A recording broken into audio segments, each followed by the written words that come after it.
Well, hello everybody. Welcome to the show today. Very happy to have you here. Hopefully everyone had themselves a good weekend. I am currently on a long weekend. Saturday, Sunday, Mm, and the Monday, which of course this is your Sunday, but my Monday. We have yeah. it's a red letter day, so I'm off. Interesting. My goodness. What Yeah, is what? Wow. yeah. That Uh, doesn't happen.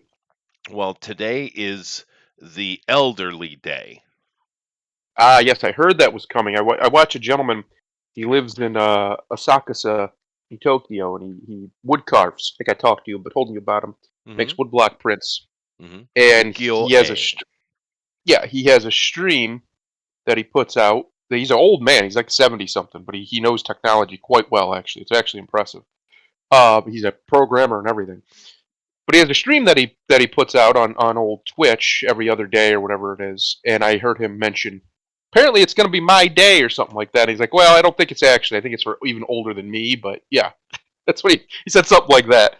Because he has a whole bunch of employees and yeah, he was talking to one of them in Japanese about it. So, but it was interesting. It's interesting that cultures that are still sane seem to be all of the ones that respect the elderly Oh as my, much as you possible. you kind of have to. Um, Yeah. one thing it's true about the West, particularly America, they have got to the point where they're just kind of abandoning the elderly, and that's not good, dude. No. You really shouldn't do that. But most cultures respect the elderly because there's potentially wisdom there. Well, not only that, they've beaten the one enemy, at least temporarily, that is the enemy of all mankind, and Yeah, that is time. yeah, They've beaten him back at least enough to get to that point. That deserves respect, in my opinion. Like you've literally stood the test of time. yeah, In all other aspects, you might be trash, but I'll give you the respect in that regard. That yeah. good job. You outlived everybody else, That just right? makes me sad because Ray Stevenson is dead. He is. It sucks. He was He my has, in around my fact, age, a little bit older than me, but not really. yeah. Yeah. Imagine how I feel with Bray Wyatt dying. Jeez, he's Holy younger. dude. He's 2 years younger than me, and he died. What the Yeah, hell? but you can't do that to your body, dude. This is the thing. I made this comment some years ago. My friend Ricky died a couple of years ago, right? And he Hmm. was my last friend from childhood. All there were, like eight of us, right? And they're all dead, all of them. And a couple of them died from, one died from a cancer and, some kind of, mundane stuff. But most of them died because they didn't stop acting like we did when we were high school, right? Yep. Partying, drugs, just party hardy, brah, you know. Yep. But as an adult, your body can't take much of that shit, dude. That's true. Right? So, and What's interesting to me is it seems like longevity. It This is very strange, but it seems like to me longevity comes with consistent, peaceful activity. hmm People who live a very long time, they find something, either a career or a hobby, that they can do forever, basically, all the way up into their old age. But it's not super strenuous physically, obviously, because old people can't do that. They don't have the ability. But well, some of them don't. But it's engaging. It's engaging mentally. It's engaging artistically or creatively or something yeah, that keeps the juices going. And for whatever reason, it keeps you young. It just genuinely does. I've watched men who retire and they just die. They just die when they retire because yeah, their no, there's body's just like, all right, it's time to go now. We're There's a done. All right, we're shutting down. psychological element to it, that's Yeah, for sure. But it also has a lot to do with what are you doing? How much time do yeah, you spend under the sun? See, here's the thing. I know we love the sun. We sure. need well, we don't need it, but other humans need it. Um, but the thing is, that sun is what's killing you, baby. Yeah, Yeah, literally cooking you. Literally. literally. Just tearing the hell out of your DNA strands. Yep. And the more you spend in it, the shorter your life. It's I've that noticed. Yep. simple. And a lot of the people, because you can say a lot of people who take fitness are very healthy exercise people don't live. You don't. If you look at these long-lived people, that's not who they are. They're not the Nope. sports figures. They're not athletic people. And I don't know that it's the athleticism, although you are burning your body up, I suppose. I think it's just because athletic people tend to spend a lot of time outside. Yep. I really think it has to do with the sun. If you have a more benign hobby or more, indoorsy type, like moi, Right. you tend not to you tend to have that chance because when you get in your 60s, it's usually in the 60s, some life-threatening event is going to come at you in that period. Maybe it's a little Mm. before, maybe it's a little after, but it tends to average out in the 60s. If you survive that event, whatever it is, you will go on into your 70s and potentially 80s or even more.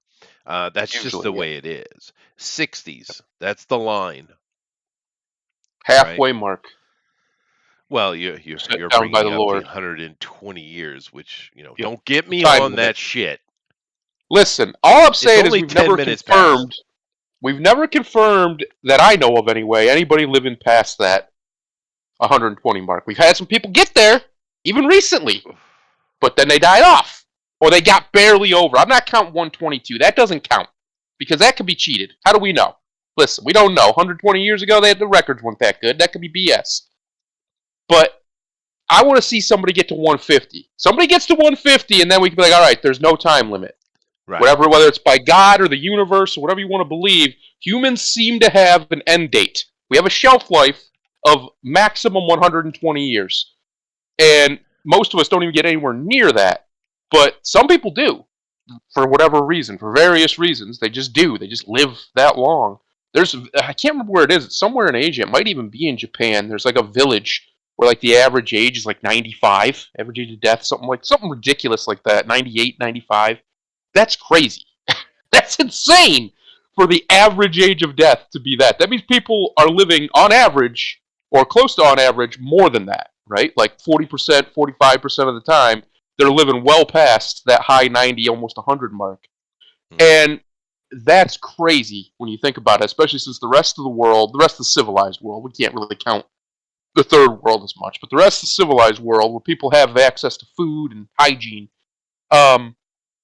nobody else is getting near that. And that's I don't know, that's crazy. It's something that needs to be studied at great length. Why do these people live so damn long? Right. But there is an important little factor with that. Just may I put a caveat, please? Yeah. Because everyone just reads the verse, which is what? Genesis 6 something. Somewhere in there, yeah. Where it says that you abide in my spirit, but you shall not be more than 120 days because man is flesh, or something like that. I'm sure that's not a perfect quote. However, no one seems to want to read the shit before or after it. Yep. I love how that's these very pastors, they take one frickin' verse, just one, Yep. out solely and make an entire frickin' book on it. Yep. It's not talking about your lifespan. That's right. It's talking about the days until the flood come. It has nothing to do with man's lifespan. It doesn't say that. It's well, especially considering even after that there were people in the Bible, especially that lived longer than that. Oh yeah. Much longer But if you just read it in context, just read Genesis or read the Enuma Elish better. More detail.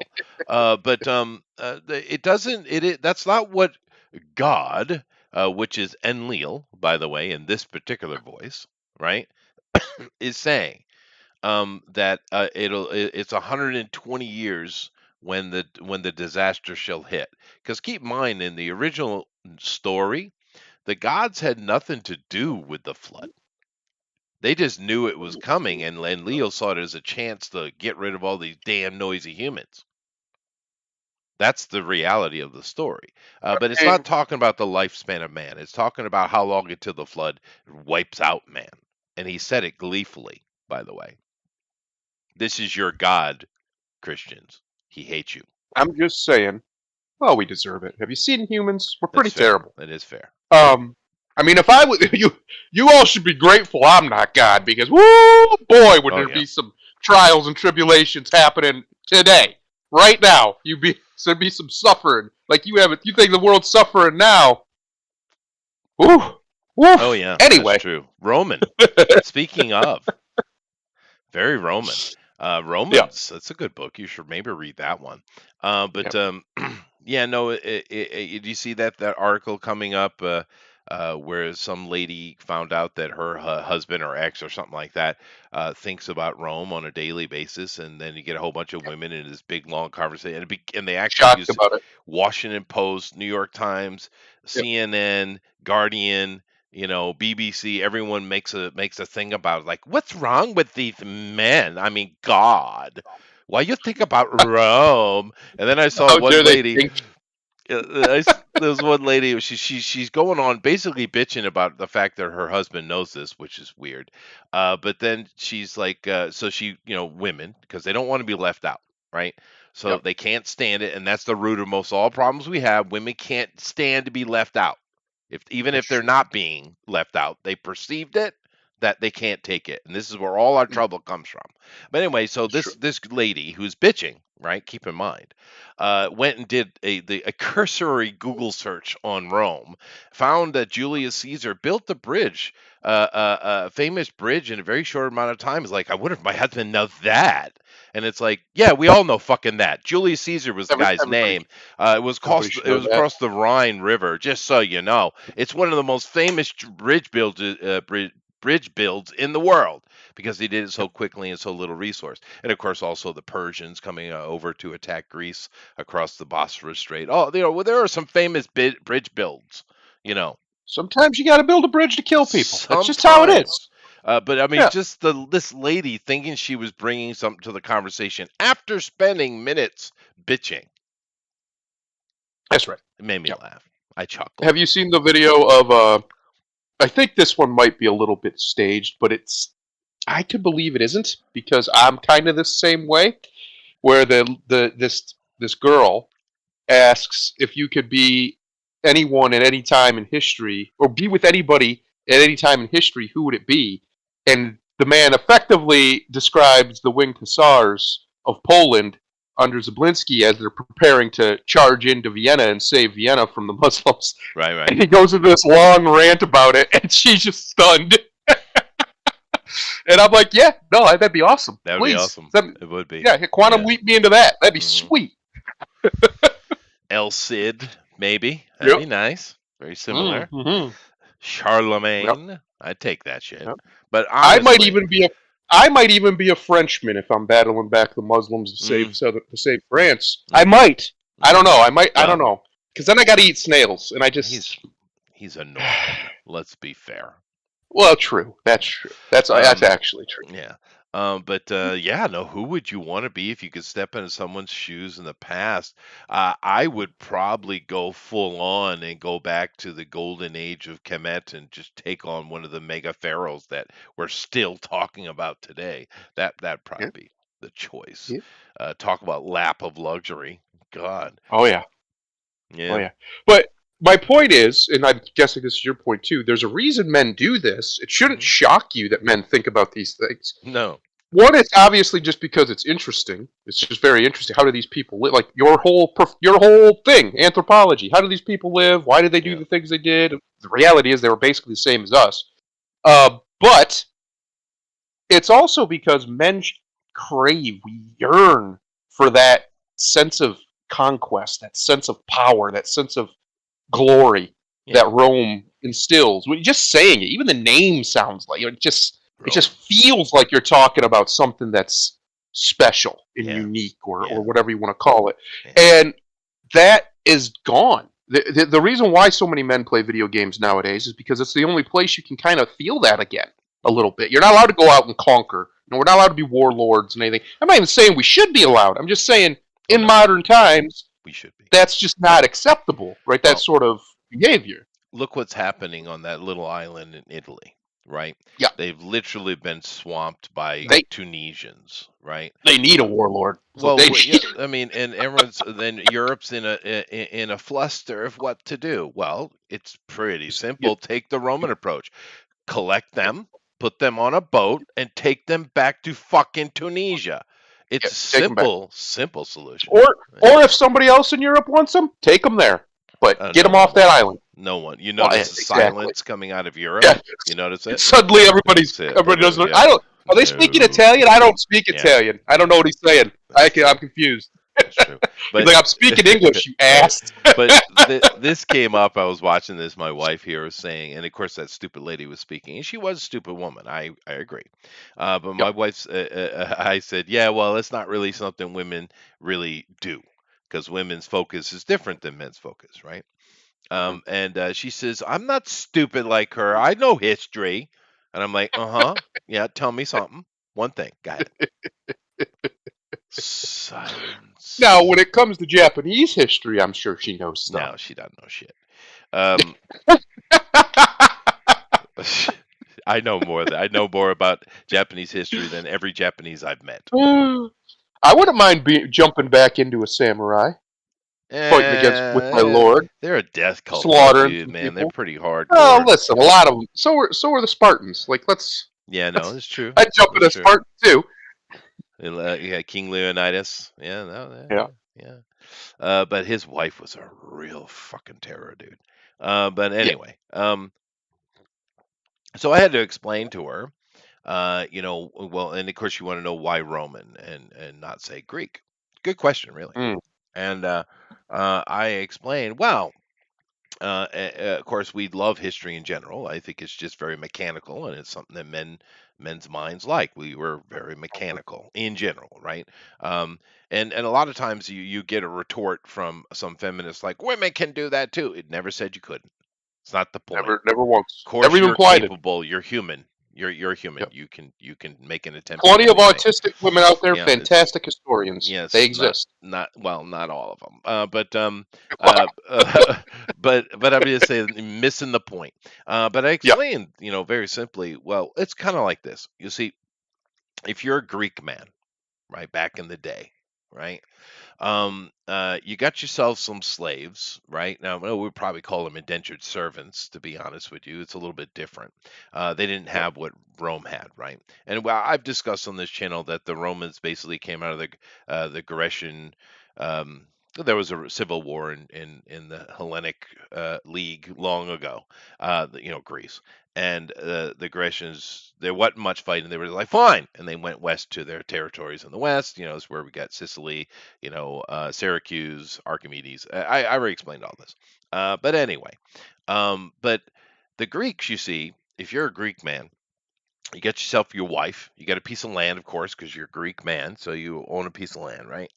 And your wife is kind of an entrepreneur, right? She's running the household. She's running a business. She got a bunch of slaves that are making clothing, doing farming, making dyeing. Whatever whatever you're doing on your property, right? She's managing that. And the family and stuff. This kind of her thing, and more than likely she doesn't want you in her hair. So get the hell out of the house.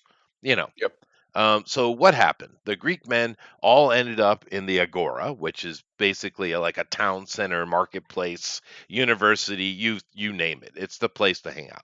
So you got a bunch of these Greek men just hanging out, doing nothing, and they sit and chit chat, and therefore they come up with science and math and all the amazing thing the Greeks came up with because they had nothing but time. You see, a Greek man, because they all had slaves, and Yep. the woman was the one managing everything. Now that's great and all. It gave us a lot of knowledge. A lot of cool things came out of it, right? Including Yep. Switzerland. That's a long conversation. Anyway, but the Romans, in comparison, they had slaves too, but then they had that kind of slave as well. But they also had the chattel slave. And Mm. whereas Greek didn't have to deal with this, the Rome was constantly dealing with slave uprisings, right? Constantly. Because of the chattel slavery is quite a different thing. But the Roman mentality is very, very different. All these senators you talk about, whether you like them or not, They're all military servicemen, right? And as a Roman man, you cannot consider yourself a Roman unless you are doing manly things. So sitting around having chit chats all day is not very productive now, is it? From their point of view. Mm, And therefore, that's not quite Roman. So it's true. the Romans are very male. Their women Hyper are masculine. hyper masculine. Yep. Their women are hyper feminine, right?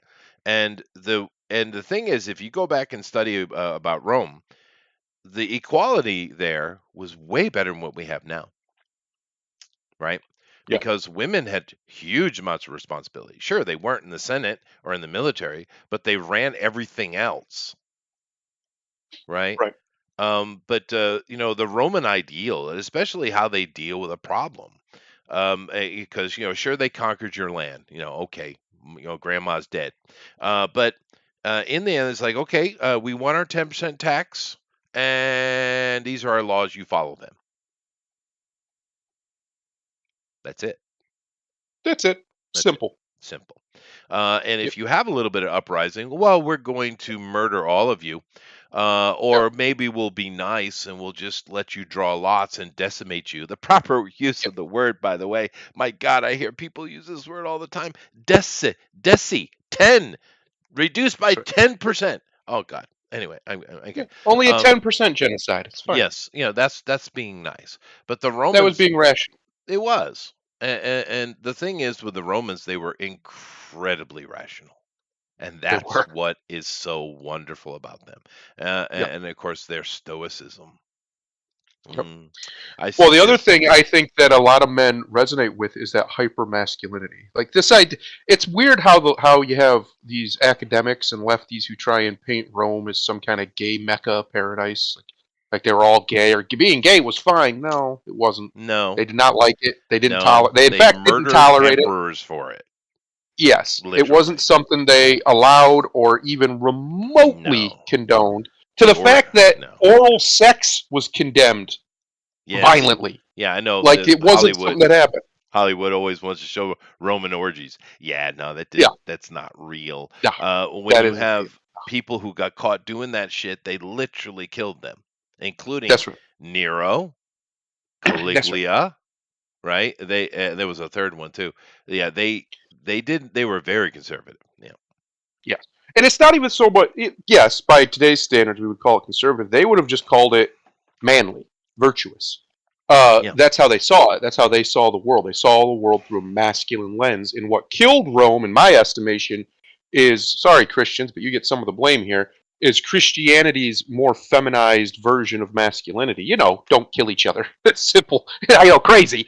Uh, oh, you mean Rome the just couldn't. Galileans, which has Yeah, nothing to Rome do with just little couldn't town sustain that that. came much later? Yes. Yeah, you mean the Rome just galley couldn't priests sustain that literally forever. cut their balls off and And uh, it's interesting how throw them in the people's Western doorways? Roman Empire that absorbed the Christianity and effectively was absorbed by that type of Christianity, the more Catholic style, and the Eastern, which stayed more patriarchal, they literally call the leaders of the Eastern Orthodox Church the patriarchs. Yeah, Uh, that survived. That survived much longer than the other side, and I think that's one of the reasons why. I think it's because the Orthodox version of Christianity rhymed a lot better with classical Romanism it than did. what It it did. became, Well, and it just slowly eroded it and ate well, it away. you're talking about the Byzantines, of course, and of Yes. course we know that under the Catholics, with the Germans coming in and their wonderful wisdom, Hmm. and bringing in 1,200 years of Dark Ages, Damn the Germans. Nothing but trouble, them they're always Germans. trouble, dude. Did you hear Air de Lion or whatever her name is? We shall decide who enters into Europe. Well, thank you very much, ma'am. Very German of you. But the Byzantines, now keep in mind, this was the first actual Greek empire, right? I That's right. mean, before that, it was a trade league. All right. There was no empire or nation of Greece. It didn't exist. But the Byzantine Empire was the first Greek one.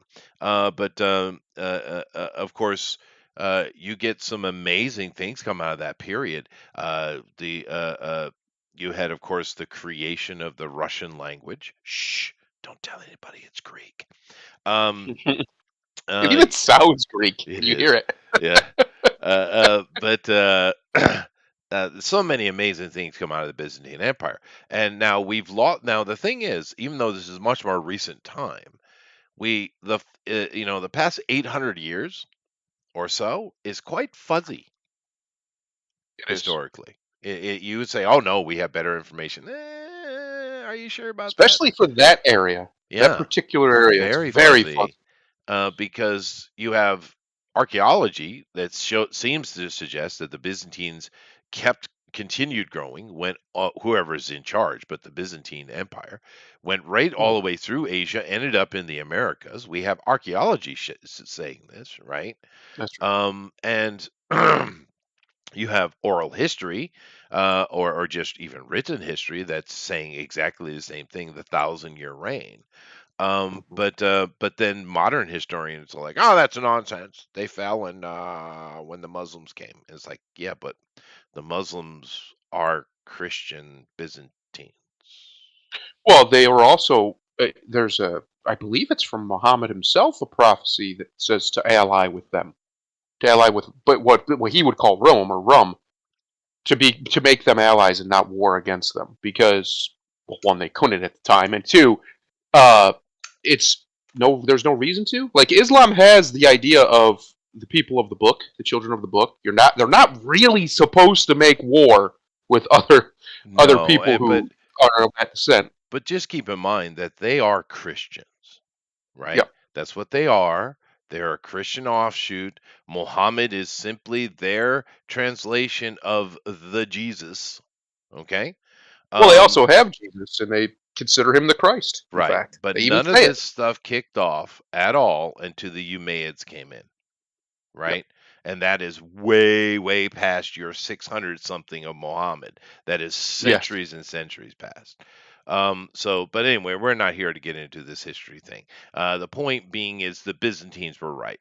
Oh, God They save were. us. They in fact were, which is sad and Yeah, scary. Uh, yeah. no, I just think that is why, because we started talking about, why do men specifically think about like Rome and Rome. stuff. Yeah, We also think about the Age of Sail. I think about that all the time. How amazing that was. I mean, obviously it sucked, but there had to be moments where it was awesome, yeah, right? Being out yeah. there on the water and I know it just sounds so cool, right? It it just is cool. sounds like that would be so much fun. And obviously, there's moments where it sucked, like I said, when you're out there for a real long time, blah blah blah. But everything sucks eventually. Well, There's just so much to our history. That's why I really dislike it when people do historical vandalism and they come oh, in and they it's say this constant, didn't isn't it? happen or this Yeah. happened or da da. That's one of the reasons why it makes me so angry. Is because, first of all, very few people have a history. We all kind of share a history. There's been very few people who've been so isolated from the world that they can say they have their own history. Hmm. Now that has happened where for long stretches, but by Yeah. and large, we've all kind of at least talked to each other since we've been writing. So I think it's disingenuous. It's unfair to our ancestors to muck around with history. Now, if something's wrong, it's wrong. That's different. That's not what I'm talking about. I'm talking about people who want to smear ancient historical figures, Oh, uh, constantly. Yeah. But constantly smear them but with all this is sorts of always slurs. going on though, and that's why Yep. history is so difficult. But just on the sail thing, real quick, I have I sail. I have Yep. personal knowledge. I have actually roughed it and gone without an engine for a day and a half. Hmm. Oof. Yeah. We're But so spoiled. it's so spoiled. But well, damn it, it gets hot. But It anyway, does. the thing with isolation, the only place other than some little, you know, Amazon tribe, which doesn't count. Yep. You would say, a historian would tell you the people behind the Great Wall of China, say Korea, Hmm. Japan, places like that. Not Southeast Asia because they've been involved. I mean, shit, half their words are freaking Muslim words. But Yes. the Japanese would fall under that. The problem is there's a lot of historical things, items, objects, language points that that argue the point. Mm-hmm. Yeah, it might be quite universal. But Yeah. anyway, I did see something in the chat must respond to. Dave Uh-oh. says, "Hail the winged hussar!" Now, I Yes. don't know if you know I where that like that. comes from. Of course, you talk about Polish, or of course, we say many Yep. cultures around that area use it, but most people think of the Polish. But that's actually super ancient, dude. Yeah. That's coming out of the Altai people, right? Okay. of the Altai mountain range, which of course in Mm-hmm. today is in the Mongolia. Now you say, oh, it's coming out of it's a Asian thing. Now it's a white people thing. But you got to keep in Mm-hmm. mind there was a huge chunk of what became us living in Mongolia when the ice age broke. Right. 8,000 years, 10,000 years ago. And I know it's weird, but that's the truth. The evidence is overwhelming. But the interesting thing is, of course, they had their migrations to the east, right, and eventually settling in the Fertile Crescent, creating Mesopotamia, Egypt, eventually going to Europe, all that stuff.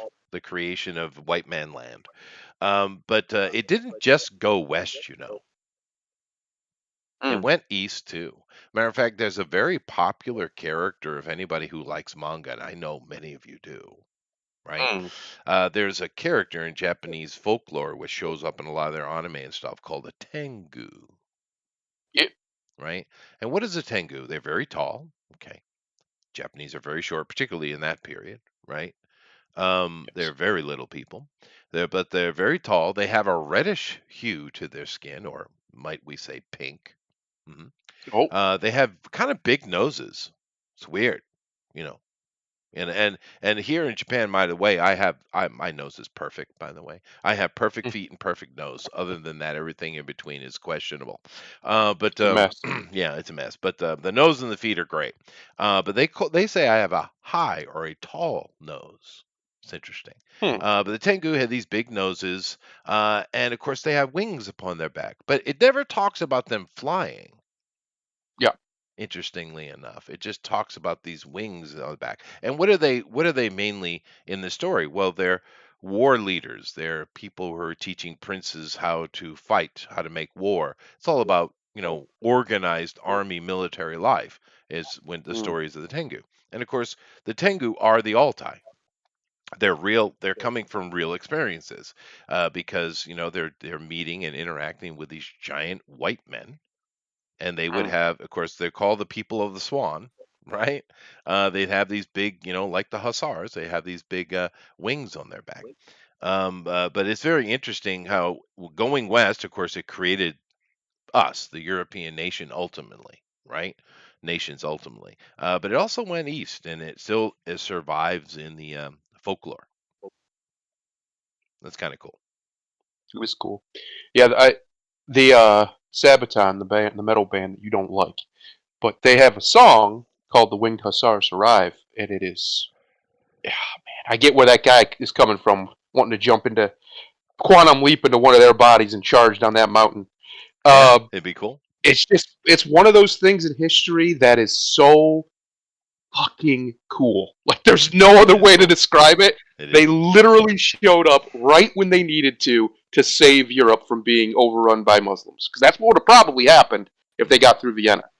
And they just stomped them. Basically, they showed up and stomped them out. They're heavy cavalry, but it's such a genuinely metal moment in history, Yeah. and I would love to have been able to even just see it, just Yeah. watch Yeah. that happen. That would be cool. That's true. Another thing that might be interesting, talking about rebels, because ladies like the rebels.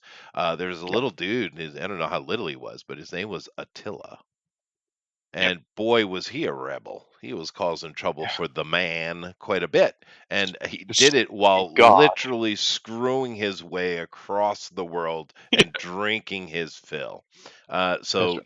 it's a short life, but Attila might be some fun there. Might be some fun Yeah, there. A little bit. good time.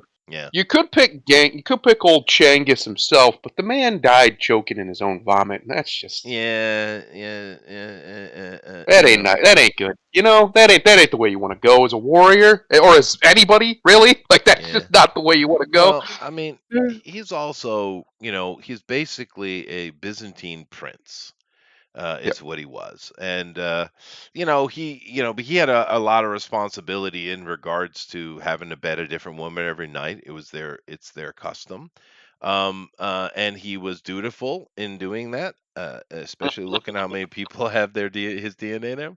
But he did bitch about it from time to time. Yeah. He did, and Kublai bitched about it as well. They didn't care for it. Now you ain't gonna hear no bitching out of Attila. No, no, he was down. He He was was down. basically, He was way down, dude. he was basically, oh, what the hell is his name from DC? My brain just lost it. Uh, the one we wanted Momoa to play. Son of a bitch. Lobo. Lobo. Yeah, he was basically He's the Lobo. real world equivalent Yeah, of he was Lobo. Lobo. Yeah, yeah, yeah. Nah, Attila was cool. Go read some Attila. A genuine barbarian, and he was totally fine with that. He was like, "Yep, yeah, yeah, yes, that's and me."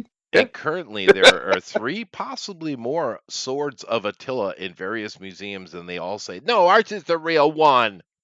Uh huh. Mhm. A man who made the mightiest of all tremble. Yeah, Attila. no, Attila was badass. But Yeah. anyway, the chat is bitching. Bitching and moaning.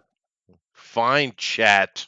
We'll talk about Alan Moore. God. Oh All right. God, do we have to? Can We we just have can to. No, we you'll just like it. forget he You'll like it. No, exists? you'll like it because it's against the Alan Moore.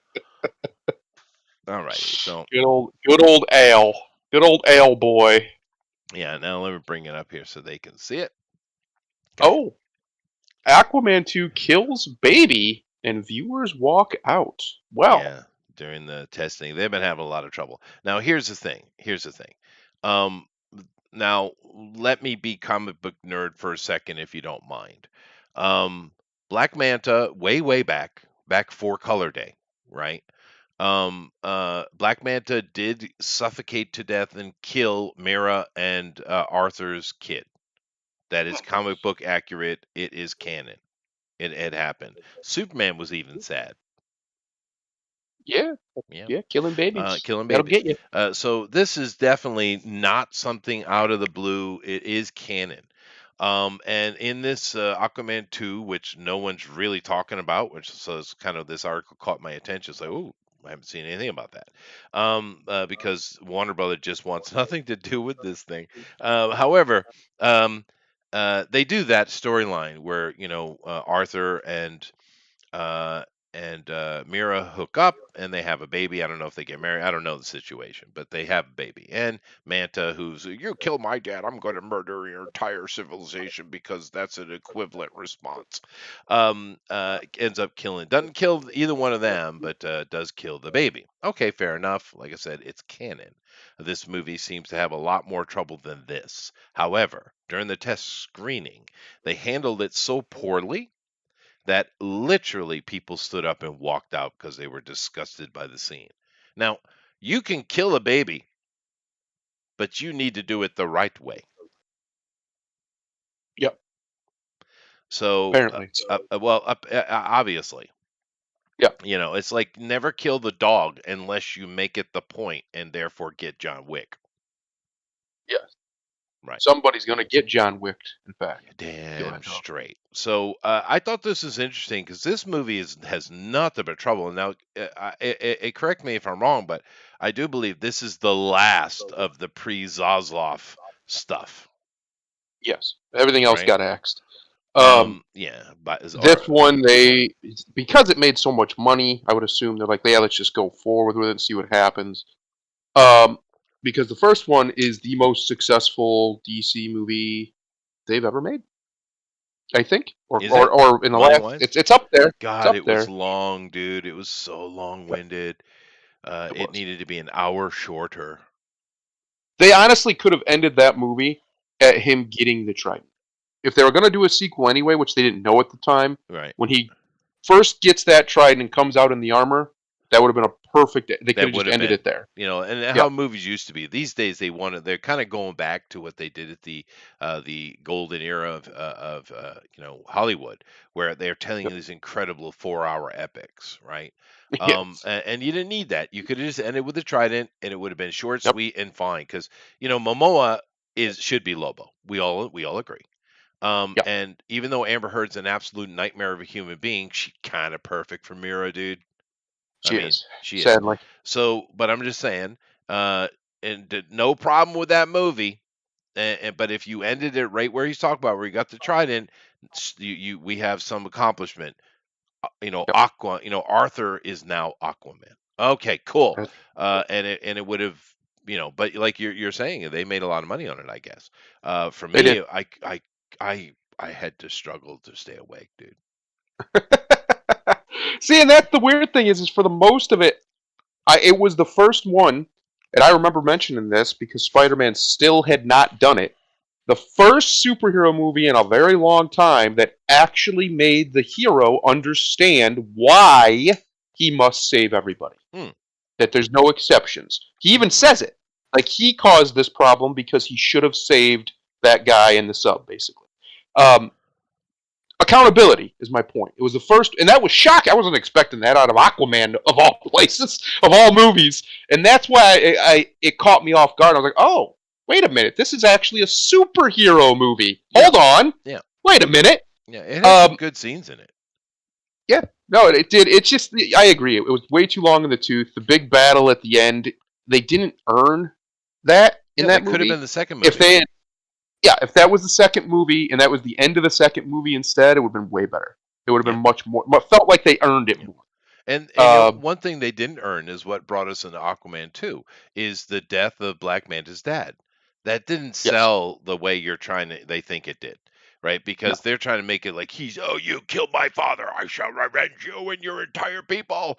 Yeah, it didn't have that kind of impact, dude, no, right? unfortunately. It just didn't. So I mean, if they'd spent more time selling that and Yep. making that a real big deal, meaning therefore having more than a single few, like a 1 minute scene between him and his dad. Oh, okay, now we know it's his dad, that's all we need. No, we need more, Right, right? If you right. They took some should have. They could time, have built Manta up that whole movie instead of just and he got the boom. He's just trident, Manta now. he's got to fight back against evil. It would have been Yep. better, but nevertheless, that's Yep. not what they did. And this movie is such a hot mess that Yep. Zaslav's Warner Brothers, which keep in mind with the speculation that he's still trying to make it viable and sellable, is on the table, right? Yep. The fact that Zaslav might have been brought in simply to make Warner Brothers sellable is Hatchet Man. certainly possible, dude. Right? Yep. But this is such a hot mess. They're not promoting it. We haven't even got a. They came out with a teaser for a trailer. Has the trailer dropped? I haven't seen it. This I is haven't seen coming it. out Yet. in like what, December? Yep. We don't even have a trailer yet, dude. I don't even know if they have an ending because they keep editing things. Like I don't even know if they've settled on where this movie's going.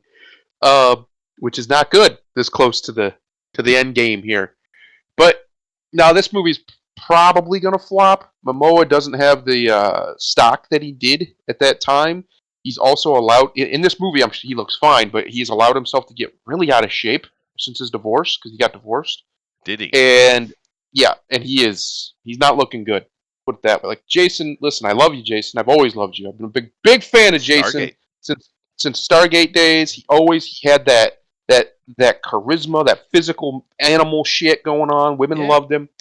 Always been a big fan of Jason, but my guy, that's your whole shtick is being that guy.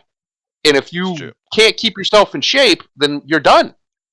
I'm sorry to tell you, you can be as funny as you want to be, but you're never going to be the star you could be or Right. even should But be if you can't keep yourself in shape. but to be honest, unless he's a complete moron, he's made a lot of money.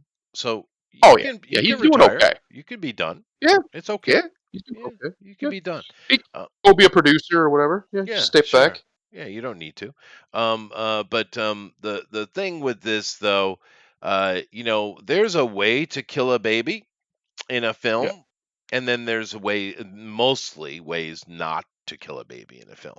And it seems that James Wan, who I like in general, found the wrong way. But keep in mind, this is a horror director, right? So it's not in the right genre for him. I do like James Wan, but Aquaman was way, way too laborious, dude. Yep. And this one sounds to be equally so. And like I said, Warner Brothers knows nothing to do with it. They're not even promoting in this thing, dude. This is And the coming worst out part from is, leaks. This has nothing to do. Warner Brothers not announcing this news. I know a lot of people, meme on Aquaman because he's Aquaman. And he's from the outside looking in, especially compared to some of the other DC heroes, he's kind of lame. Hmm. But he's not though. Arthur's awesome. No, If you read an Aquaman's cool. Aquaman comic, yeah, he's so cool. He's one of the most badass characters in DC. Maybe even the most badass. But you'd never know that because they just don't. Even him as a character, they just don't promote. Oh. They don't even try to. They just let that stereotype exist. This is from DC. You want to watch it? Let's watch it. Let's watch it. I won't turn the volume on because you know how they are, but it's got a CC there. Okay, looking cool. All right, Fisherman. Yeah, his dad. I liked his dad.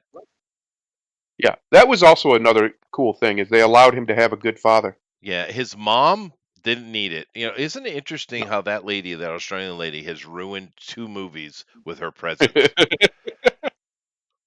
Depressive. It is depressing. Yeah. Apparently, he's stopping an underwater train, Atlantis train. Yeah, that was funny. Okay, it was cute.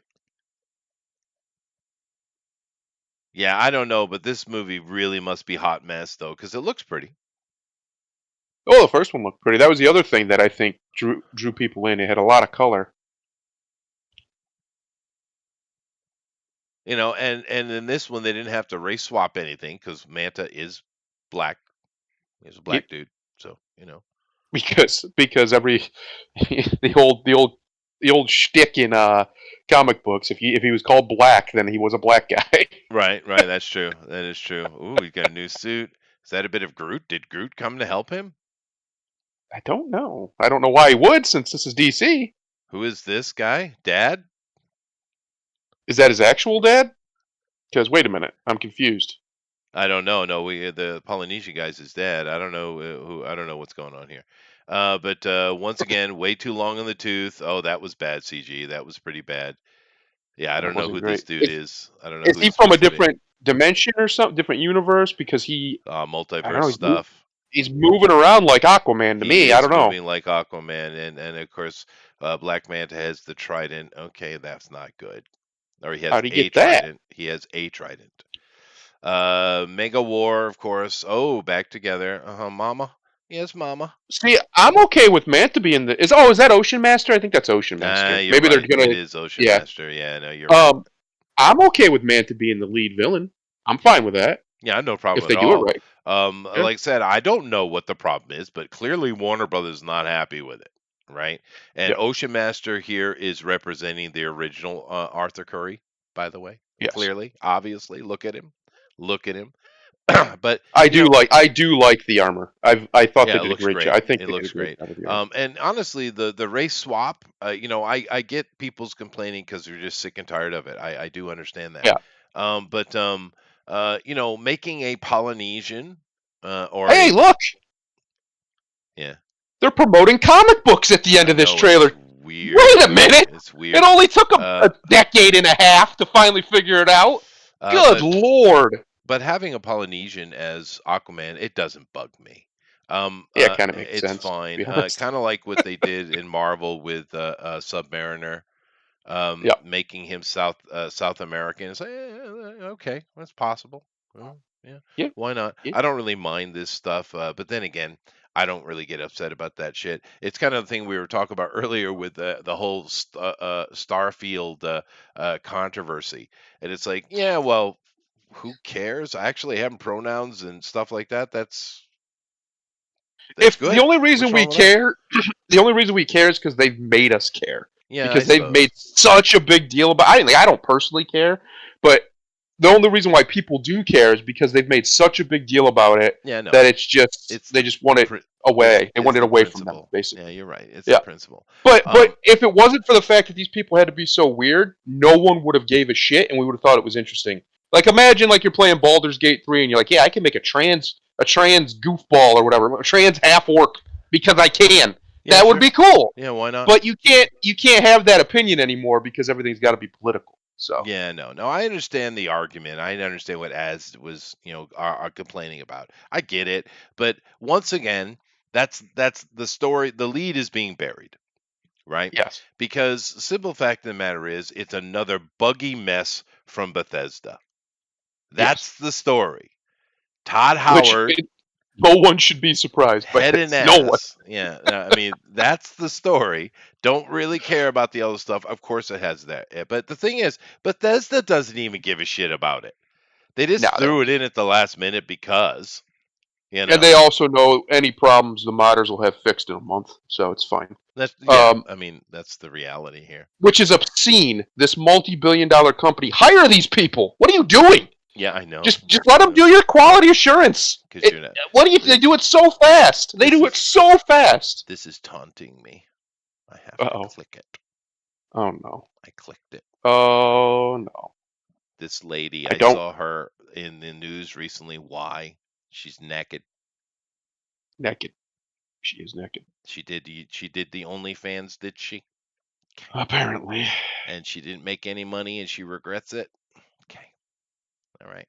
Yep. No, we've seen those stories before. But anyway, oh, I just got off my. Okay, that's the end of that story. There we go. But I don't know what's wrong with this movie, but Warner Brothers doesn't like it. It's clear. We got to talk about this for a second, though. How long have we been ranting about the fact that they don't use these movies to promote comics? Yeah, no, it's fair. It is fair. I mean, we've said several times, why aren't you handing them out at the end of the movies, Yeah. at least like the first weekend? You know. Yeah, why not? Why not? Why not? Why, when I go to the theater, can I buy all sorts of merch with branded merch, licensed merch? You can do that at most theaters. They'll have T-shirts, big popcorn tins, all sorts of stuff. Yet for some reason, there's no comic books at comic book movies. Why? Yeah. There's no good reason other than they're stupid and lazy and incompetent. Right. So this is actually a good thing. I'll give them credit. It took them a decade and a half to finally freaking do it, but I'll give them credit.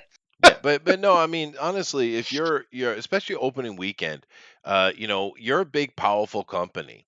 You can do that. Smaller comic book companies can't afford to do that kind of thing. You can. And just the opening weekend, even if you want to do only the opening Thursday night to influence people to come on out to our movie early, even if it's only that, you should be giving special one-shot comics away at the end. You should be doing that. But there's they no don't. reason not to. But at least they're advertising. You're right. This is DC official. We have the real Arthur Curry, and then we have Jason Momoa, fake Arthur Curry, as in the middle. It's very nice. Yep. But they chose a piece of art that he's in the distance, and the one that catches my eye is the one where he's right in my face. The big one here on the right. But nevertheless, don't know what's wrong with this movie, but because the trailer looks fine. But Warner Brothers can't stand it. So it is what it is. Let's move on. Alan Moore. Go ahead.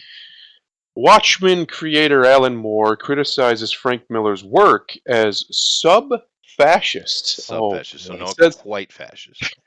Okay. Says his portrayal of Batman as a one-man hero in The Dark Knight Returns was a bit too birth of a nation.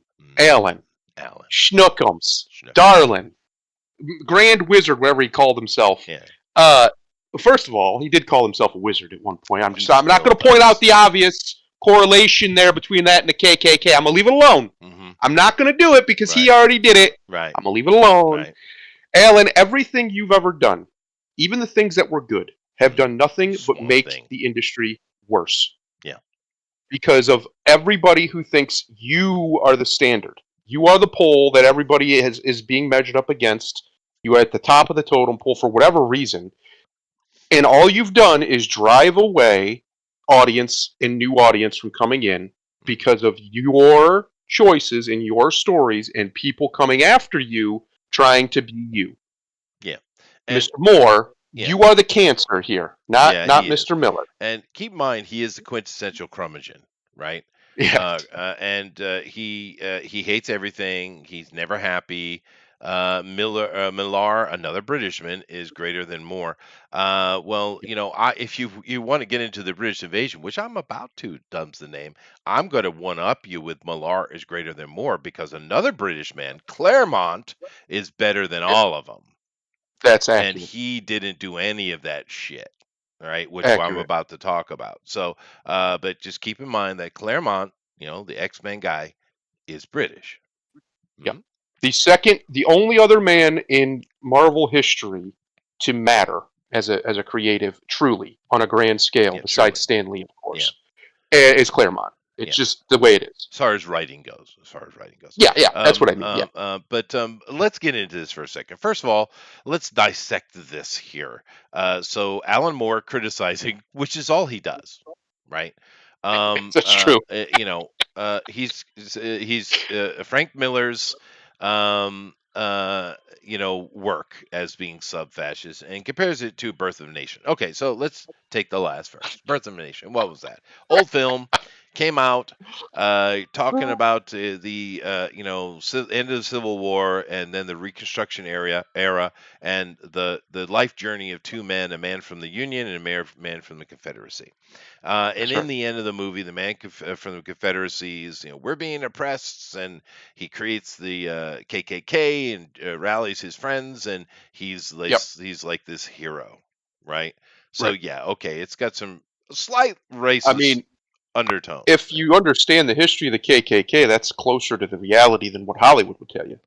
Well, yeah, KKK was originally founded to protect battered wives and property. That's the truth. That's why yeah, it was created, because the North had sent in basically mercenaries to just do whatever the hell they wanted during thug Reconstruction. groups, yeah, thug Yeah, groups, yeah. and the KKK was the response to that. It became something much worse later, but the original KKK was not the demons that Hollywood presents them as. That's just the truth. Yeah, You don't have to like it. in the beginning, it's true. Although there were racial overtones to it. Oh yeah, Um, absolutely. but no, it is. It's kind of similar to what the Scottish and the English and other groups did with the first night, Yeah. where if you get married, the local lord gets to have your wife for the night one. They want to breed you out, and that's Yep. what the Union was doing. They were sending down people to abuse and to sexually assault people. Yep. So this is true. So Birth of a Nation is nowhere near as bad as it's made out to be these days. I'd suggest you go watch it. It's actually a fantastically made movie. It If is. you don't like some of the tone in it, fine, but it at least gives you a window into that period, right? Yep. And the thinking, but nevertheless, that's what Birth of a Nation is. So let's see here. How do we compare Birth of a Nation to Frank Miller's The Dark Knight Returns? Because that's what he's talking about here. Yep. Let's see. Give me a second. Hold on. Give me a second. Okay. Trying to they they trying to connect these dots. they both ride a horse. There are horses. They're That's horses. true. Yeah. Okay. Batman's white. That I mean, Okay. Bruce Wayne is a white man. Okay. They rally people who are being abused. Okay. He wears a mask. He Yep, there's a does. mask. Yeah, there is a mask there. His cape's kind of like a robe, like the Yeah, wrong KKK robes. color though. It is the wrong color. They don't like black. They're very adamant about that. They don't like black. Yeah. Yeah, but there's really no comparison. It's stupid. Yeah, Alan, it's you're being nonsensical. stupid, Alan. Okay. Nonsensical. But here's the thing. This is the problem with the British invasion. Let's get into it for a second. And Alan Yeah. Moore's, the most famous of it. He's not my favorite of it, although I do love his Swamp Thing. Swamp You got, Thing's of good. course, Grant Morrison. You got Garth Ennis. Of course, Chris Claremont is not usually thrown in with this because he didn't do what they did, and that's why he isn't usually considered that. But you have all these artists here. You see Brian Ballard. Dave Gibbons, Brendan McCarthy, Glenn Fabry, Steve Dillon, Philip Bond, Karen Berger. I mean, it's long. Neil Gaiman, of course, Hellblazer. Wow. Peter Milligan. Of course, you got the Black Orchid stuff with Dave McKean. Um, uh, Sandman.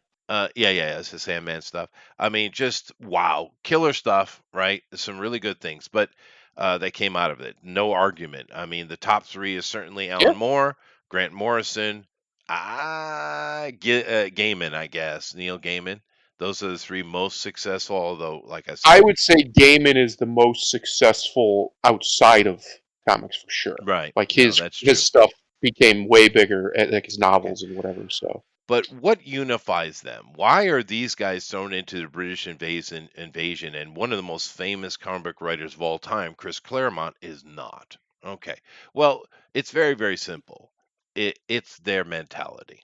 Because when the that's right. British invasion came over in the 80s, and I understand there was a lot of recruitment going on in the 70s, and there was this guy, I can't remember, was it Weens or Wees or something like that, who worked over at DC that kept making trips to Britain trying to find talent. He's the one responsible for it, to be honest with you. But what was the unifying factor? They hated superheroes, Yes. right? At that Yep. time, we were about to roll into the Thatcher era, right? In Britain, they're all super liberal. I don't know if you've met a British person. They're pretty much all gay. Yeah. Um, but they're all these liberal sensibilities, and they're so sensitive little babies, especially the artistic types. Oh, They're not very macho like the Americans, and they hate us for it. that's true. By the way, Yep. they Yep. hate you for it, right? And these artsy types were brought over, and they hate the superhero. Oh God, it's so gauche. Oh God, you know. It's Um, cheesy, oh my corny. God, it's like barbarians. But Yeah. anyway, I went as there for a second. I did. Yeah. Can we Um. just officially decree that Alan Moore is a pretentious twat who Oh, hates Yeah. that yeah. Yeah. You that can. that people didn't see this inner brilliance he thinks he has? Yep. Hmm. I agree with everything you're saying Yeah. right now. But these guys, keep in mind that wokeness has never Mhm. left you. Yeah. That's right. It's always been with you, It's always been right? there. It's It's the just dawn of time. more insidious and in your face now. Yeah. And these guys are the perfect example of first wave wokeness. That's not even fair, but I'm going to stick with it because it was sounded cool. Okay, It did sound good. it did. Thank you. Since, Yep. Um, since you said that, I was going to ask why Simon Furman has never really spoken about this British invasion of comics, but since you're including wokeness, let's leave Furman out of it. Yeah, we shall. And that's true, Eric. But I mean, I just wanted to make the juxtaposition. God. All right. Anyway, Well, it's. um, I would say it's also because, as you said, Claremont is just better, he and is his work better, and will of course, stand a test of time longer. I think, he in spent all honesty. most of his life in America, not Britain. That's true. Yep. Which is why he understands superheroes better. I would say, to I think so. be honest. But Um, but not just that. If you've ever heard interviews with him, I think he has a more inquisitive perspective, whereas Mm. Moore is just up his own ass. Like, Humbler. He has more well, all humility. the yeah, British guys are he up is their far ass. more. Well, they're Haven't you ever Brits. He's met far more. one? Yeah, Not they're really. pretty what's the word I'm looking for? Not cantankerous. They're pretty conceited. The They're Brits. very conceited. Yeah, no, they are. I mean, I love Sargon of Akkad, but just go listen to her for 5 minutes. Oh my god, you want to Uh, punch him? Like, shut up, Shut shut up, Carl. Your Shut up, name's Carl. You don't get an opinion. Yeah, yeah, I like Carl. But and I love a lot of these writers. Don't get me wrong; they did some good stuff. And one of the things they did was, Americans have their own lingo, right? But they came Yeah, in and they were very more concise with the British English, and I think that was different, and people noticed it, right? yeah, But there are some good things. But the unifying factor of British invasion, they hate superheroes. They're anti-superheroes. They're anti-macho. They're anti-male.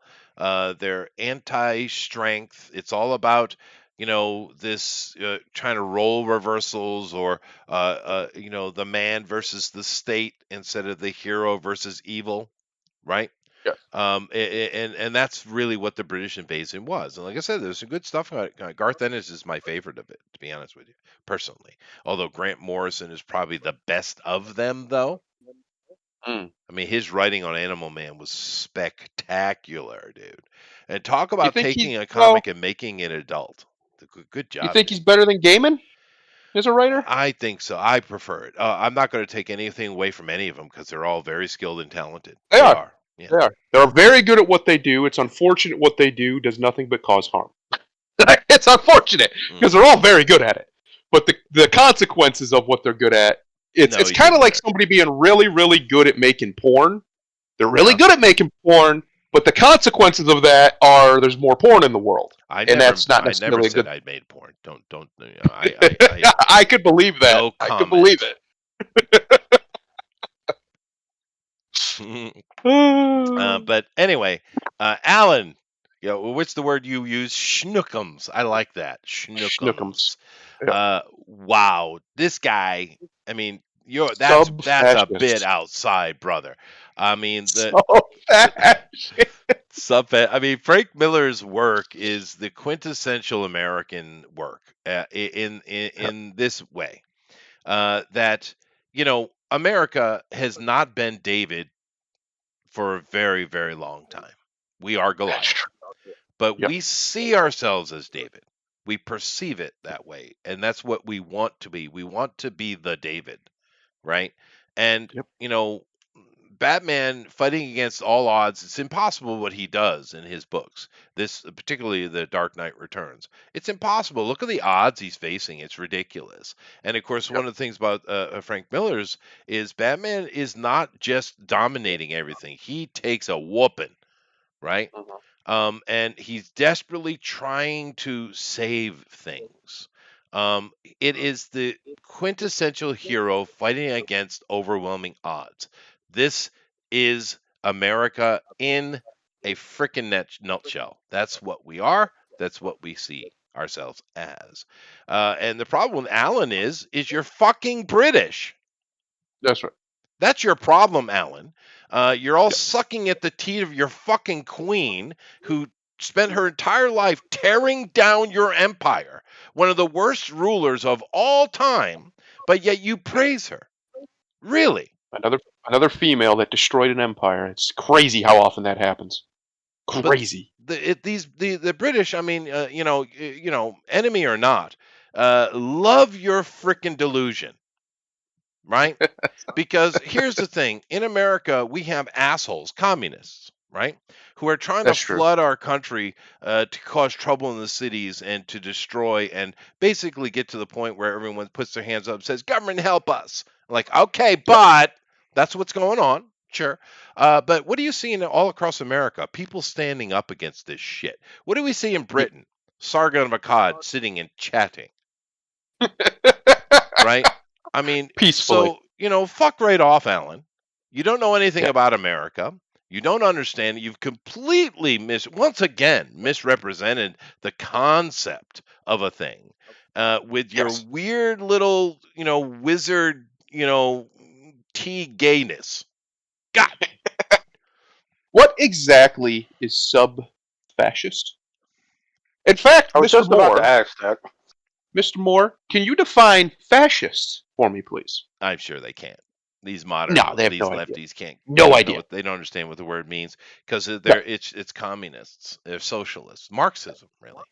I mean, the only genuinely fascist country right now, or the one that's the closest to Mussolini's vision for fascism, is China.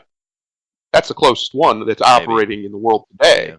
Yeah. They're racist as hell. They have a nationalized economy where the government owns the economy effectively. Yep. I mean, there's very little difference between it and Mussolini's original treatise on fascism. They use the word fascism to mean authoritarian. Is what they mean.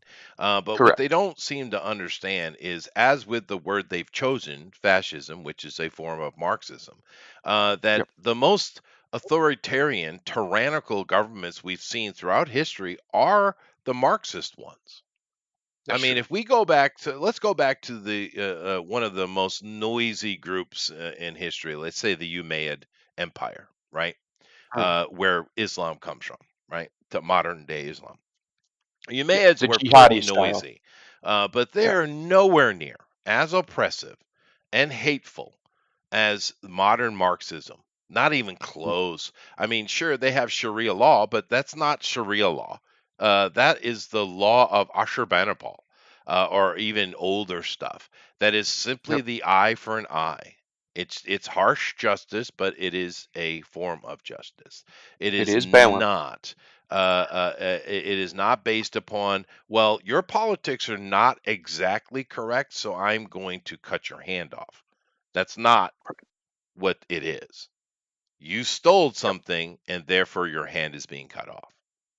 Yes. You know, It's reciprocal. Even it if it's is extreme, it's reciprocal. cause and effect. Uh, But I'm yeah. just saying that modern Marxism is some of the most tyrannical and authoritative things we've ever seen.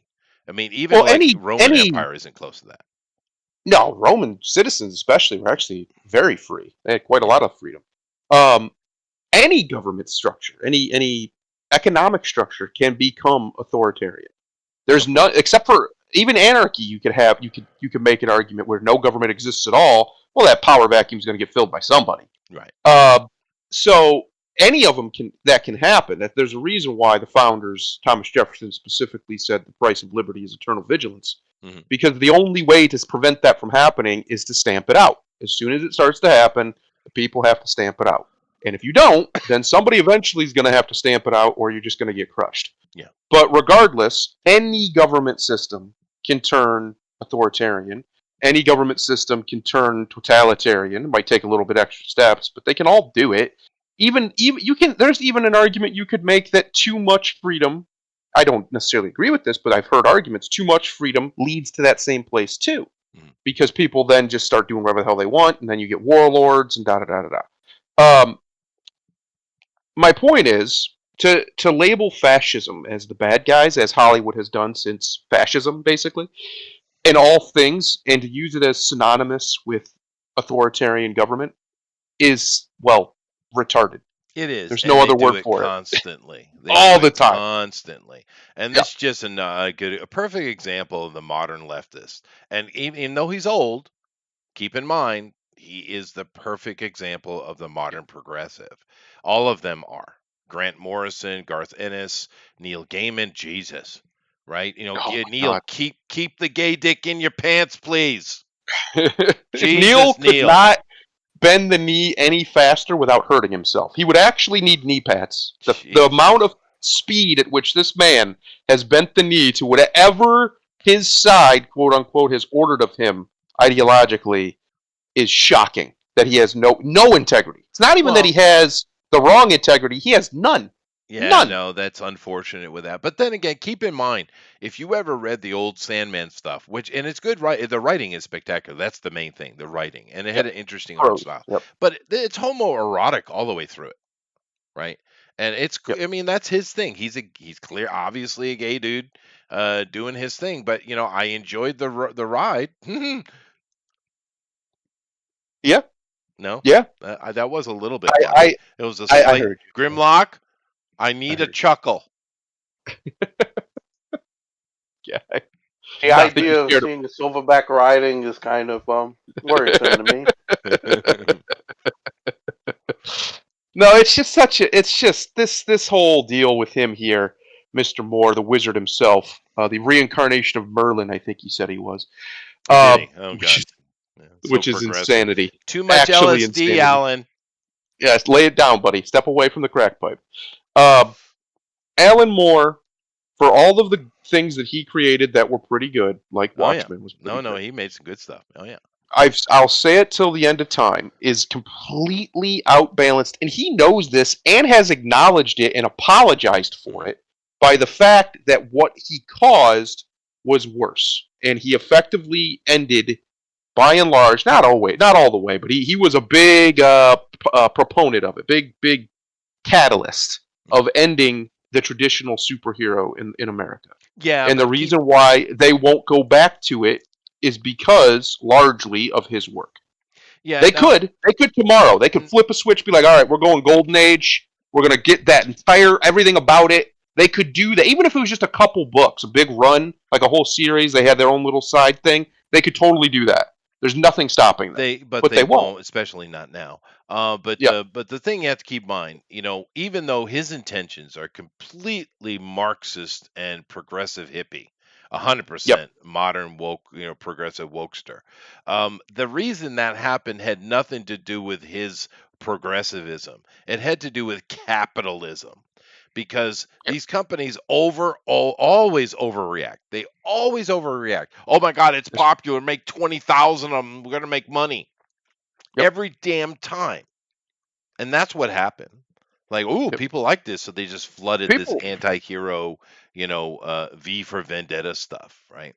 people like when you deconstruct the concept of a hero. Let's have everybody do it. Right. No, But that's that's capitalism, stupid. though. That's not progressivism. Well, I wouldn't label it as capitalism. I would just say it's chasing consumers, which is a form. It's just part of capitalism. What the hell is the difference? Okay. I'll tell you. Okay. The reason what I'm saying is that mindset can be done just as easily outside of capitalism too. All you're doing is chasing whales, effectively. You see this big We number, see it all the see time. this big successful whatever the hell it is, comic movie thing, and they misinterpret what happened. They misinterpret the data. They don't understand that sometimes things are anomalous or they're a very short trend. Even though they do understand this, for whatever reason, they don't behave like they understand it, and then you get nonsense. You get the big anti-hero surge that basically drove comics off a cliff. You get the ridiculous shit they were doing in the 90s for collector's editions and shit that literally drove comics off a cliff.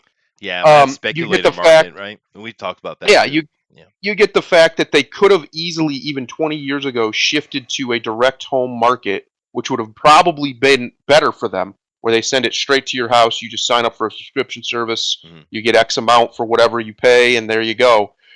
Which is basically what people do anyway. They just have pull lists.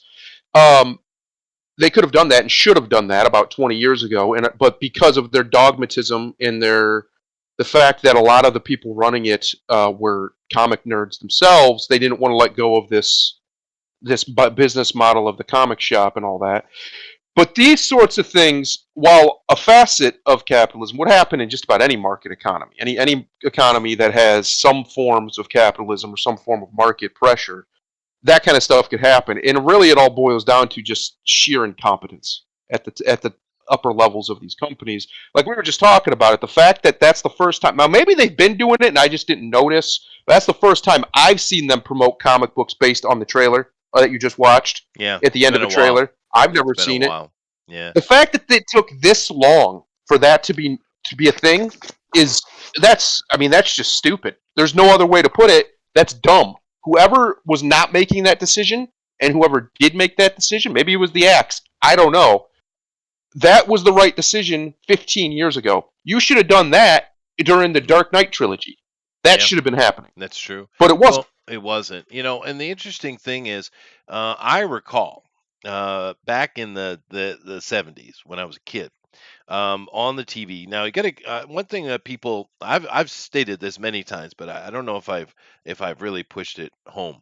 Stan Lee, he's got a lot of accolades, but one of the things he did that was the most impressive was his constant, dogged, need to promote Marvel comic books to an almost disgusting and embarrassing point, right? But I used to see him on the TV when I was a kid, and he would do like interviews and stuff. Because back in the day, they didn't really have trailers per se, right? What they would do is have someone come on and promote the film on some kind of talk show or critic show or something like that. Is what they did, and I'd see him show up and talk about various things that were going on. Like, we've had superhero movies before, and I remember seeing him there promoting. And one thing, at least 3 times, I think at least 3 times, I remember seeing him doing an interview. Stan Lee talking back when he had the color in his hair. And one thing he always did is he's sitting there talking, answering the question. You know what he had in his hand? You know what he had in his hand? Comic books. That's right. Yeah. Spreading the good word, the gospel of comic books. He's out here evangelizing.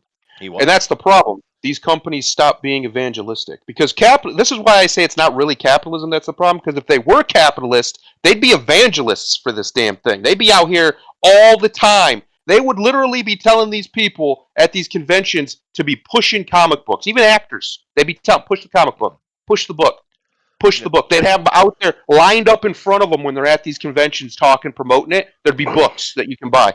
That would be the capitalist response. These people aren't capitalists. These people are something else. I don't know what you want to call them. But a capitalist would have been, this is an easy chance to get marketing on our other product. Especially if you have funding that you can do promotion. Yeah. Which Stan Lee, if he would have been, the Stan the man from back in the day, and he was actually, knee deep in it, I think he would have been still doing that exact same stuff. He would have been out here. It would have been all about pushing the books. Old. Push the books. Yeah, he just got old, and he probably didn't care anymore. To be honest. But in his time, when he was the grandfather for me of comic books, he was comic books in a very literal sense for a lot of people. He understood marketing at a level that none of these idiots today do. They have people with these huge degrees from these big fancy universities that somehow Stan Lee understood marketing and how to market comic books in a way far better than any of these idiots that have spent all this money going to these schools. And the reality of it is, all he did is he was sincere in his passion for he comic books. Clearly loved That's comics. it. Yeah. Well, and I remember there was a show called The Electric Company. It had Spider-Man on it, and which they clearly had to license through Stan, right? And because I think he was still in charge of those things at that time. And I remember him going on to that show and talking with Bill Cosby, because Bill Cosby had a little segment on that show, right? Like, teaching kids how to say words or something like that. I remember him, once again, comics in hand. I remember him on Mr. Rogers. He went and had talked to Mr. Rogers in Mr. Rogers' neighborhood. I remember him being on Sesame Street talking to the frickin' Muppets. Yep. Right? I mean, Stan was everywhere, and he was always pushing. Evangelizing. That's what it was. And that's why he became synonymous with it, because he forced himself to be the face because he didn't shut up about it ever. He never did, and that's why we loved him. It was that sincerity, that passion.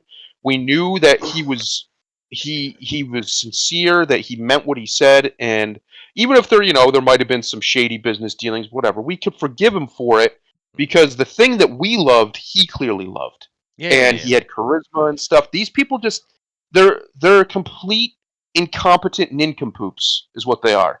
And most of them have their jobs because they tick the right boxes, whether that's ethnically or politically, or they know the right people, and they're not there off merit. And it's obvious they're not there off merit. If I'm a guy living in Ohio who's never been in the comic book industry, who's never been really in the broader entertainment industry, and I can see easy ways they can be marketing their stuff, just marketing it. It's not good.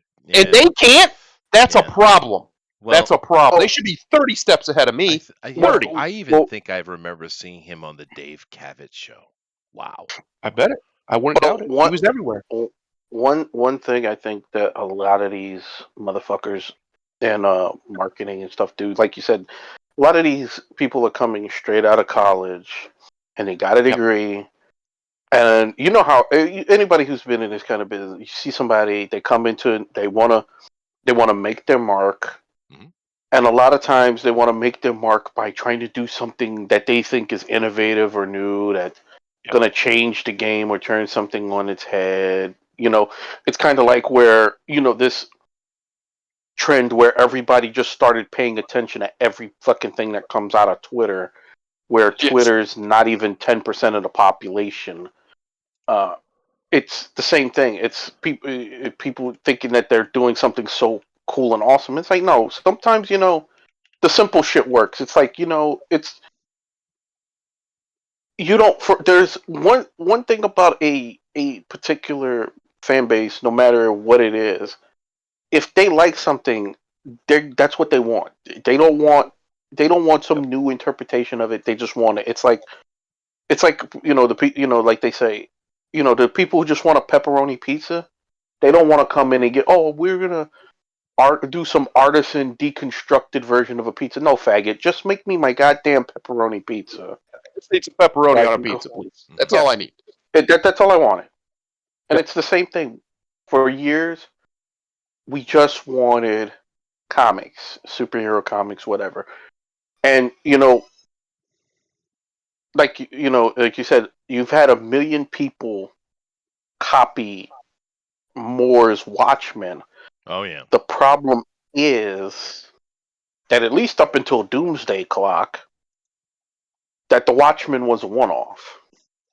It wasn't a month. It wasn't done in a monthly. It wasn't done in a previously existing universe. Mm-hmm. And in spite of himself, Moore is a very talented writer. Oh my God, yeah. The many people who have copied the Watchmen formula are fucking not. Yes.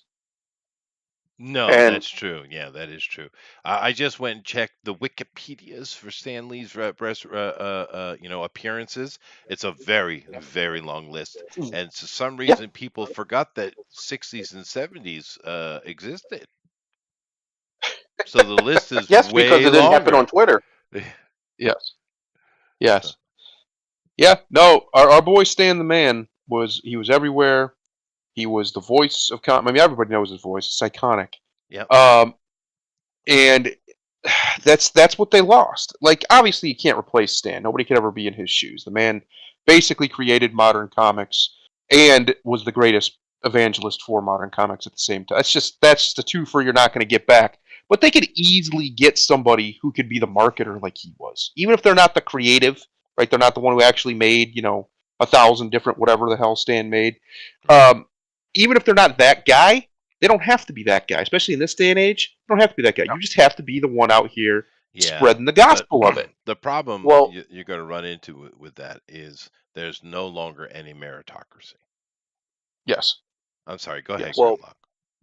I think part of it is, and because one thing that they haven't figured out because these idiots don't know how to be something they're not. When you all those appearances you talked about when we watched, I mean, even with us, like I remember when they had the Marvel Action Hour on Sunday mornings, and it was Iron Man and the Fantastic Four back to back, and he would do the intros for both shows. Yeah. Stan always seemed authentic. Yeah, because he really loved it. Yeah, and that's what they're missing. Yeah. You don't have to have Passion. a Stan Lee, but if you had somebody with that authenticity, because that's where all these media companies, these entertainment companies are getting their ass kicked right now, is that the wool has been pulled back and everybody sees the fakeness for what it is, Mhm. and you can't fake it anymore. I saw Joe You're Biden not- was racist again against your people. And in today's news, water was also found to be wet. But you can't fake that. Like, think about it. How many people we see now have got to be huge social media stars where they're pulling in views on a fucking Tuesday nights these companies can't do anymore, and they can't figure it out. Why? Because people see them as authentic and they don't see these companies as that. That's right. So Yeah. what would you do? And And the funny thing is, Marvel actually has one right now in the least likely of sources, and I think they're gonna fuck her up. oh no, of course they will. The, But the girl who's playing Miss Marvel, as much as we've shit on Kamala Khan as a character, that girl seems authentic when she fucking talks. And ain't none of these bullshit talking points that you hear from all the other fucking females in the industry. Every time I have seen an interview with her, she is talking yeah, about the comic. She's talking about the world. That would sell. yeah, but you gotta If understand, dude. She's a short, squat, fat, not It pretty doesn't girl, matter. and It she's doesn't just matter. We're happy not to selling. be there. We're not. Yeah, but you're not selling her on sex. You're selling her on, hey, They check this should comic be. out. It's really cool. No, I get your point. No, you're right, 100% That's right. yeah. Like I Um, said, we're not looking. We're not. like I said, we're not looking for a Stan Lee replacement. We're looking for somebody with that authenticity Passion. and Yeah. enthusiasm, Yeah. and she has it. She does. I think she genuinely has it. But Marvel is because Disney, they don't know shit from shampoo. They're gonna fuck that up. They will, but no, she does seem she's very happy to be working, and she seems very authentic. You're right, but just They've keep in even let her mind that write Stan an issue. Liebowitz I don't know if was it's. one of the good Jews. Thunder. Uh-oh. This guy. Channel being He was, shut down in 5, 4. in fact, I would say he might have been the best. He might have been the best Yeah. Jew, although I think there's a billion or a couple billion people would disagree. But Listen. Yeah. the baby Jeebus was a Jew. Just keep that in mind. Well, he was a Hebrew. Let's not get into the weeds. All right. Well, Yeah. okay. Now we're getting into Khazar territory. We're not allowed to talk about that. You leave that alone. You're not. That is verboten. It is. It's kind of like the Giants. You just don't talk about it, and everybody's okay. Yeah. No, Nothing bad happens to you if true. you just leave it alone. It's true. And I actually, my wife had asked me a question. This conversation, or we were watching something, or came up, and she said, "Well, if they're not the actual or Bible Jews or Hebrews, then where are they?" I said, "Well, probably the Palestinians." Oh, There you go, starting shit again. he's doing it. Yeah, he's just going right for the throat. Right for the throat. You're lucky you're in Japan. That's all I'll say. Well, I mean, let's be fair. I mean, who's been in the area historically for millennia? The Palestinians. Yep. I mean, that's Well, probably they've been converted, and you once have again, a lot Vespasian, of boy successful. But yeah, I mean, you want to talk about who the Hebrews are? They've spread out. Their leadership is all throughout Europe. they're all over the place. Yeah. Like a pox. I mean, yeah. But no. the people, the people, the actual Yeah. common man are more than likely the Palestinians. But you got to keep in mind those. Palestinians. There's some like Iranian, Persian area people as well because Sure. they went that way too. Sure. Yeah. The over here in Asia in Cathay is a huge amount of Hebrew ancestry people. Even though you can't tell it, they've interbred with the locals. That they're coming from there. Now, as far as the rulership, well, those are the freaking Egyptians, dude. The Egyptian rulership. They got kicked out, and they're still in charge. I mean, we can talk about Rick that. Ramses. He said, "Get out of here. Get out of here." Yeah. No, we could. Chester, we could do the deep dive and get the channel nuked. If you want to, we can do it. Yeah. We can go down the deepest of rabbit holes. The one that is the most verboten of all of them. Where are the actual Jews? Because Jews we're dealing with, these Ashkenazis. All right, if you want to call yourself that, all right. But you're not. They're Khazars, is what they are. And that's fine. People, not wrong being a Khazar. That's well, fine. but the difference is the problem is racially Jew or culturally Jew. Because religiously, the Khazars, their king basically said, "Okay, we're all Hebrew, we're all Jews now," and okay, and that's what happened, and on it rolled. What happened to the ones that were in like Ethiopia area back in the day? Did they get wiped out? Because there was a lot down there too. Well, yeah, but they just call them Gnostics now. Gotcha. Yeah. They evolved. They're the second form of the Pokemon. I got. But you do get because keep in mind we're talking about a group of people that came from the east. Now, if you go back far enough, we can see that we have a bunch of stories that are coming in northern India, right, during the Aryan migrations, right, and there was like this civil war, and they couldn't come to terms, and the local people, the actual Indians, were like, "Yeah, you people are noisy, go away." Right? Leave. Please. And they kind of did. And the royalty and their army went east and disappeared from history for a very long time. Right? Yep. And then the other group the carpenters and the gentry basically, and all the common farmers and stuff went west. And we've tracked their migration in history quite succinctly, right? But the return of the kings happens with the Scythians, right? And they went down and took Mesopotamia with a lot of bloody warfare. They went down and threatened Egypt in a couple of battles, and they're like, "Okay, fine, we give up." And they signed well, they did. They wasn't much You fight. win. You win, and they signed a treaty. It's like, okay, you can rule the government and all that stuff like that, but the priesthood gets to do the priesthood stuff. And they signed Yep. an agreement. And for 1,000 years, it was just fine, right? And then you get this guy named Moses, the actual Troublemaker. Right from the pharaoh, start. not a prince, an actual pharaoh, Right right? from the start. Troublemaker, Right? that guy. Yeah, well, Akhenaten is his title. His name is Moses. He's like, no, screw that. I'm from my people are up from the Hittites, and because that's what they are. And we got our one God, and screw you priests, and created a civil war. And after that, once again, no one could win. And of course, you had Santorini volcano go off, which changed the world. That literally 3,000 years ago or so, it radically shifted the whole culture of the world. And he and his Mm. people just left and took all the gold. And they're still prancing around, but those leadership guys are the ones that were in Greece and Rome and Europe and Babylon and Byzantine. There's all the same bloodlines, Yep. right? They're all related. Yeah, so it's all coming out of these ancient stories and these ancient times, and those Hyksos, they are the actual Hebrew people. Yes.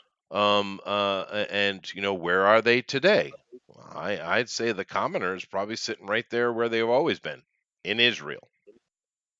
Would make sense. Yeah, Would in fact make Israel, sense because Lebanon. when they were scattered, right? The old when they became what's known as the diaspora, it wasn't all of them. Not like they ran the entirety of the Hebrews or the Jews out of that area, out No, of Palestine, as the Romans called it. no. Most of them stayed. Actually, it was just the leaders in the priest class that got Right, mostly scattered. and there were cataclysms that we get a lot of those, and Yeah. it's caused people to spread. Like I say, over here, just above Korea, is an area in China called Cathay, right?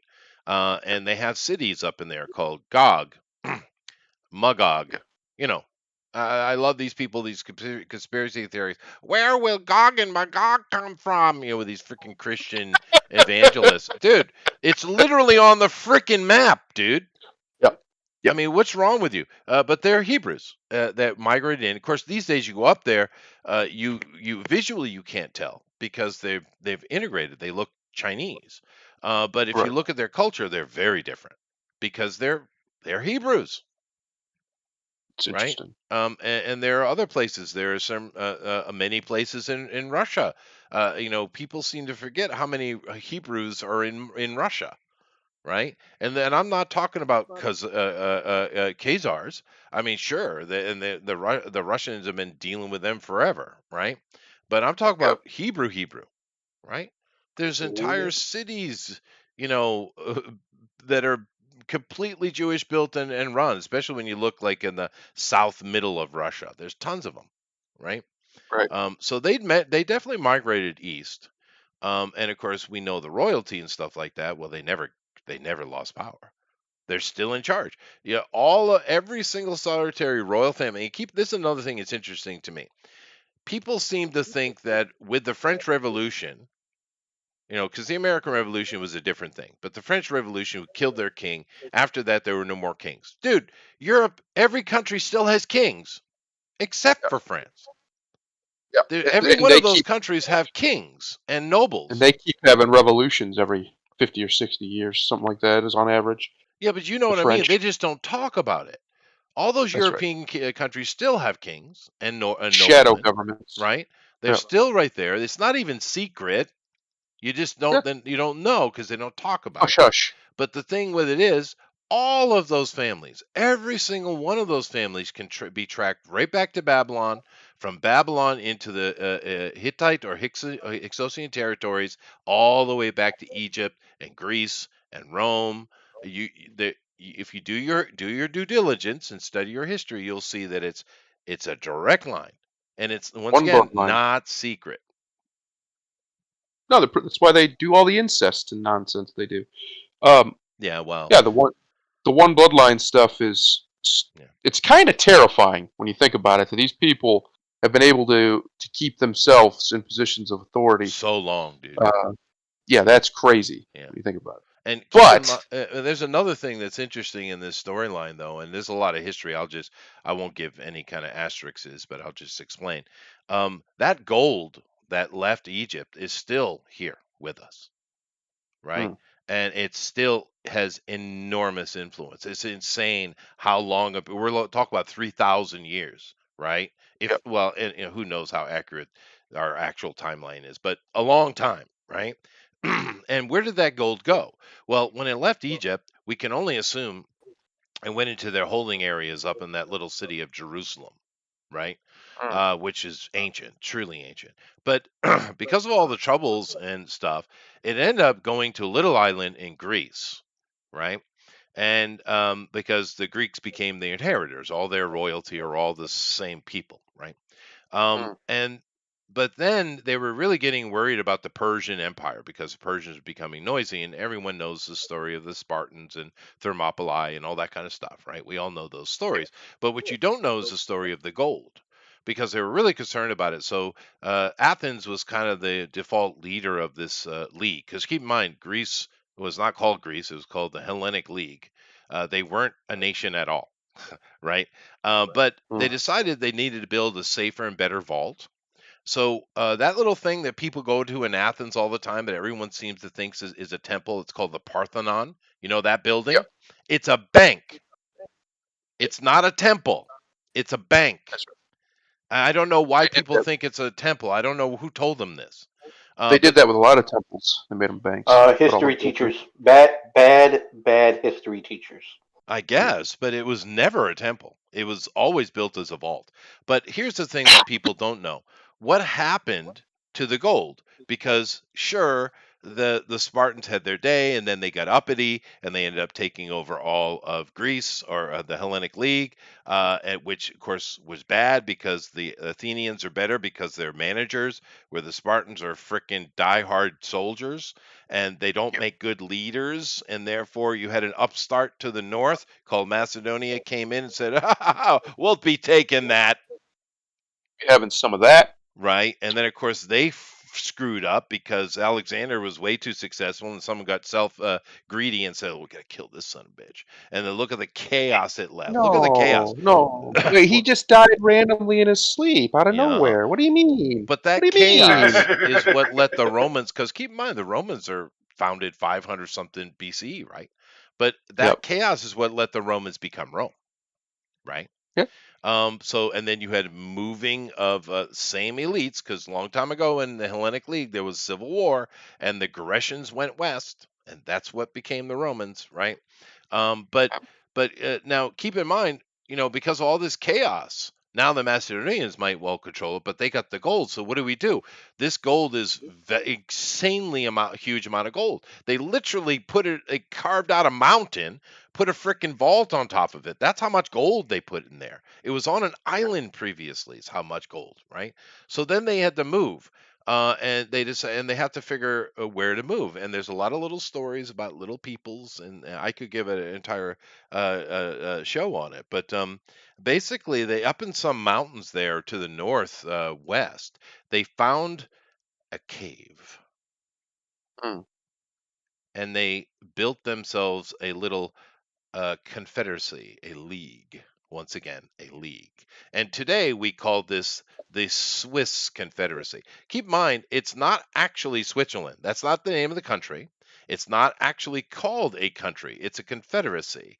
And That's right. in those mountains somewhere, you will find the ancient vault that still has Egyptian gold in it. And there's probably, who knows, there might be littered with caves up there. But that's where the gold went, and it's been there ever since. So it's been there longer than anywhere. So it's Well, it's been successful up in those mountains. But that's where Switzerland is coming from. And keep in mind the interesting thing that's in your world. This is a point I want to make. You are not allowed by law to ask a bank how much money they have. Did you know that? correct. Okay. Yeah. You are Which is not stupid. allowed to investigate or insinuate about a bank in any way. That's right.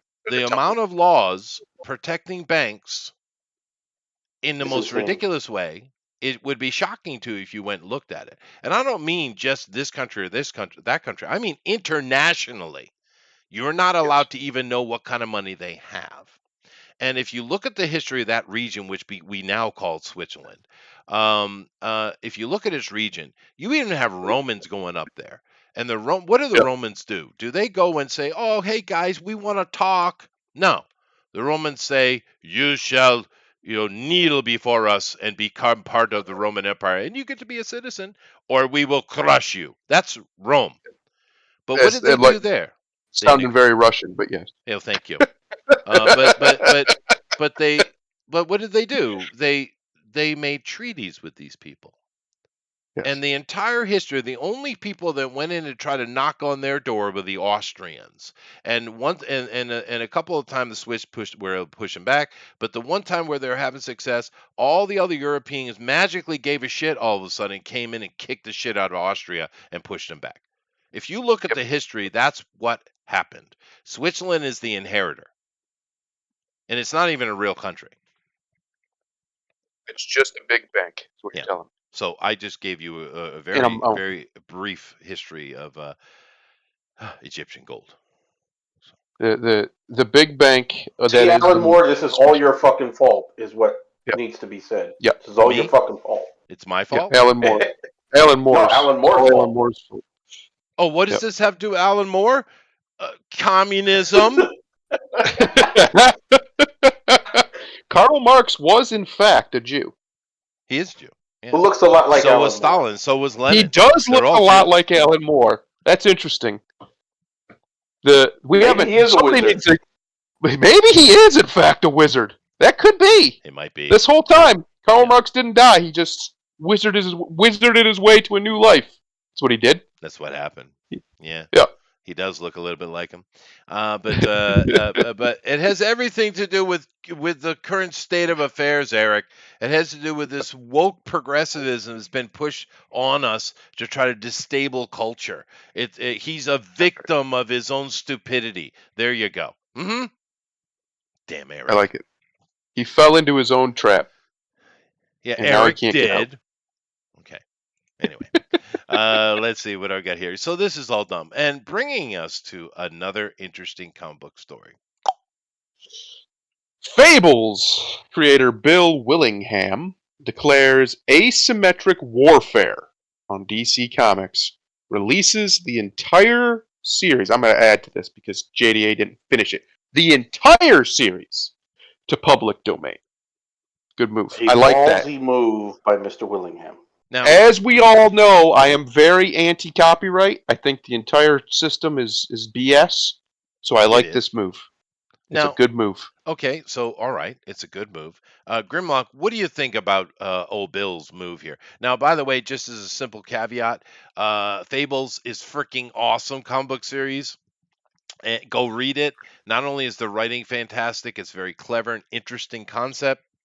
The conceit is interesting, and the art. There's You a look box at set it. that they have that's supposed to be coming out soon that I wanted to get.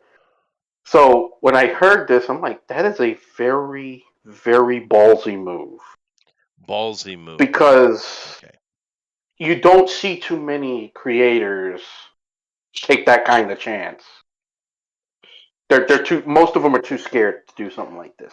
Well, Yes. okay, that's your feelings on it, but now be a little bit more analytical, please, Grimlock, and tell me, what do you think the effect of this action by Bill Willingham will be? Hmm. The effect, like what, financially, creatively? Realistically.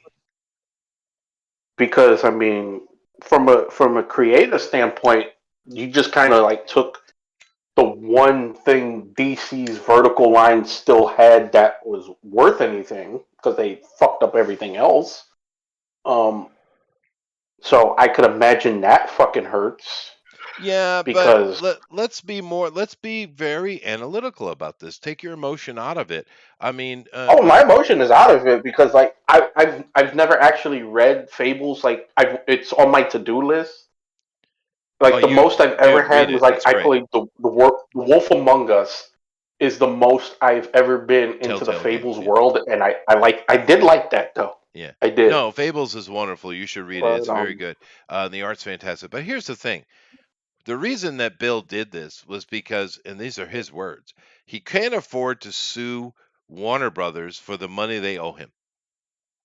Okay. I yeah, love it. And he's been complaining, and this has been going on for a long, long time. This is not new. This is him just throwing up his hands, right? This has been going on a long time. But here's the thing, Thundero. Yep. If you don't have money to sue DC, then what makes you think anyone else does? Well, other people do. Doesn't mean they're going to. Well, I'm just saying, the throwing it up to the random Joe Blow, right? Mhm. I mean, well, because you think that DC Comics will not sue the shit out of you? I mean, They'll do you really try. think that? Yeah, they will try. Matter of fact, here's an official statement. Yeah.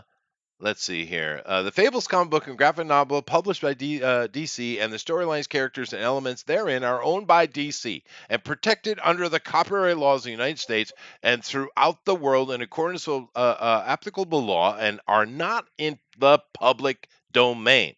DC reserves all rights and will take such actions as DC deems necessary or appropriate to protect its intellectual property rights. Now, here's the thing. This is their response to his doing that. There is no mincing words here, baby. There's no coddling or softening the blow. It's very clear. DC Comics says, we own this shit. You try to do it, we're going to sue the hell out of you. It's very clear. That's That's interesting. All it takes, though, is somebody who either they don't even necessarily need the money; they just need the time and a law degree to fight this in copyright court. If somebody even not even necessarily a law degree, if you don't need a lawyer; it's not required by law. If somebody really wanted to, say they came up with some, they used this and they made something they wanted to sell or whatever because it's public domain, Set a trap. according to the creator. Yes, basically you're just baiting a trap. Yeah, set them in. Get the court to say no, it's public domain, and then they lose. They can't take you to court anymore. It only takes one It's true. to establish that precedent. But that is going to take money. Yes, and that'll take somebody who's like, you know what? I don't care. I have this really cool whatever they're going to do with it, right? And they're willing to fight that battle. Occasionally, you run into people who they're not driven by the profit motive, and they're driven by something else. And when you run into those people, it's good that whoever, I don't know if that was John's words or if it was Bill's words, asymmetric warfare, fourth generation warfare. That's exactly what it is. Because now all you need is either one big somebody who is willing to fight the battle or a whole lot of small somebodies who's willing to fight the battle and do it by death by 1,000 or something like cuts. that. Yeah, no, I get you. And the thing though with this, and I've seen a lot of people. I got one covering it. question before go you go into it. As I'm no expert on copyrights and things of that nature, but I'm gonna assume that Bill had been collecting royalties and I guess you could say residuals or whatever But for this for Fables. not. So that's the problem. He wasn't getting paid. That's where all Yeah, this they is weren't coming paying from. him. But I'm saying, okay, so, but there was a structure there saying that he was supposed to be. Mm-hmm. According to him, So yes. if the structure is there stating that he was supposed to be, does that not at least establish that he still has some measure of ownership to where he can do this in spite of what DC says? No, you're right. He can. But the thing is, who's got the pockets to go and prove it in court? is the point Right. that I'm making. Right. And I see a lot of people talking about this subject, and they're like, woohoo, big win for us. And it's like, well, first of all, Bill's not talking to you. He's not talking to the common creator. He's not talking to even the small time press. He's not talking to you. What he's doing is enticing people like, say, Amazon to take Yep. his very That's what I was gonna profitable say. work, do what they want with it, and bang And say, heads with "Come on. Warner Brothers. Come and get this smoke," is what Amazon will tell them. Come on, bring it. But We I'm got just more money saying- than you. We got better lawyers than you. You ain't winning this battle, DC. And besides, like Grimlock just said, all of this, the fact that he said he couldn't fight him in court and da-da-da, that assumes, or at least that implies, that he does have documentation that says, I own this, No. and I'm licensing it and everything He else. does, but And they weren't paying him, but he doesn't have the money to fight it. But what I'm saying is, that's all you need if someone else wants to come in, like you said, an Amazon or whatever, yeah, that's to what he's prove after. that DC, Well, that That's what DC he's can't do anything, and then it's public Yeah. domain. Well, period. And I mentioned Well, Amazon here's because here's another they good own question. Comixology, right? Go ahead, Grimlock. Yes, Here's another good question. We've discussed here numerous times.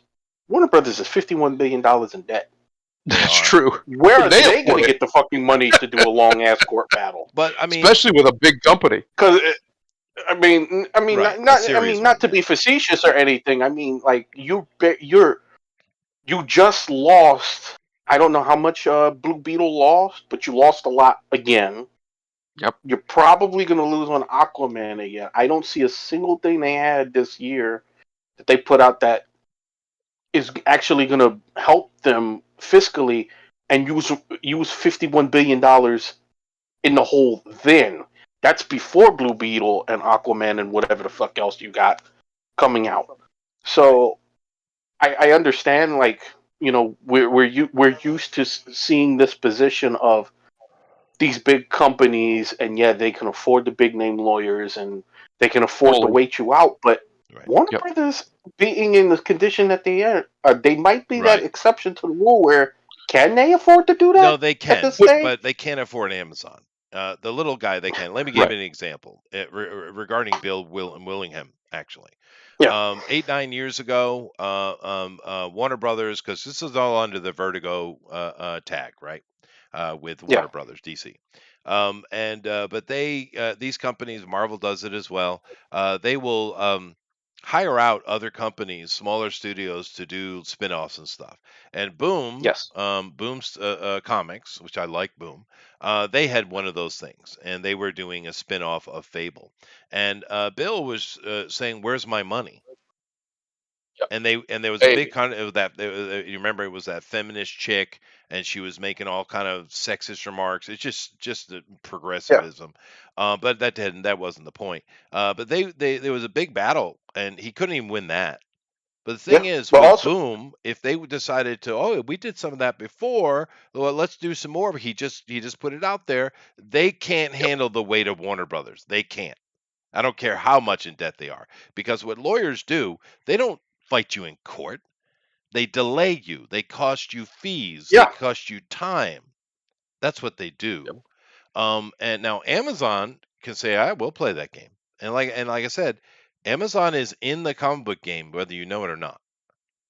Oh, absolutely. And I think it's just going to get Unfortunately, bigger. yes. They're going to get bigger and bigger and bigger and bigger into it. One, Amazon is owned by Bezos, and he's a nerd. He is. We'll start there. He's a big old nerd. I mean, a dude sent Kirk to space, which was cool. Which All cool the as shit shit, Bezos dude. gets, Kill it. and Bezos deserves the shit he gets, but that was cool. That was cool. But regardless, I think if Amazon, like, we'll keep with Amazon. Let's say they decide, yeah, we're gonna make something cool with Fables. Bill just put it public domain. We're gonna bring Bill in to help write it. He's gonna oversee it. And then DC's like, oh, you can't do that. But like, watch us. And then the court cases start. And because as of right now, the creator, who most likely, I would assume, on all official documents, has the rights, has said that he's putting it public domain. He's filed the paperwork, did what he needed to do. They could just go forward unless they got an injunction from a court. So all of that would be in DC's court. DC would have to be the ones to come in the defensive. And Nobody else has to do anything. But you see, my point is, This right Yep. Yeah. here, this conversation we're having is how you handle this conversation. So many Yep. channels are talking about it in the wrong way. Mhm. Correct. They're not covering the legitimate situation that's going on, the history that's behind it, and the fact that Bill is not talking to you.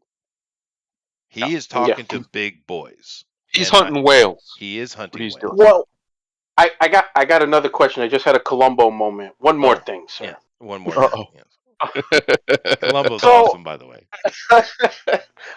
so it might I don't know if it's the same thing, but there is a big similarity, I think, in this. Whereas when Dave Chappelle went to social media about getting the rights back to Chappelle's show Yep. from Comedy Central hmm because they had still owned the copyrights. And I don't know if you've noticed this. I don't know if this is a big thing in Japan, but a lot of music artists have also done similar things to what Mr. Willingham has done because the companies was not honoring their contracts of giving the artists back their masters Right. Yep. Yeah. in the time that they were supposed to. Like in the case of Anita Baker, she was supposed to have gotten her masters back after 35 years. 3 years later, she had to publicly go on a campaign to get them back before Atlantic Records finally did the right thing and gave him back. So I'm wondering if he may have seen that and is like thinking he could make a similar play here. Because, like Yeah, you said, maybe. he like I said, he doesn't have the firepower on his own to do it. But we've also seen companies bend the knee to the court of public opinion.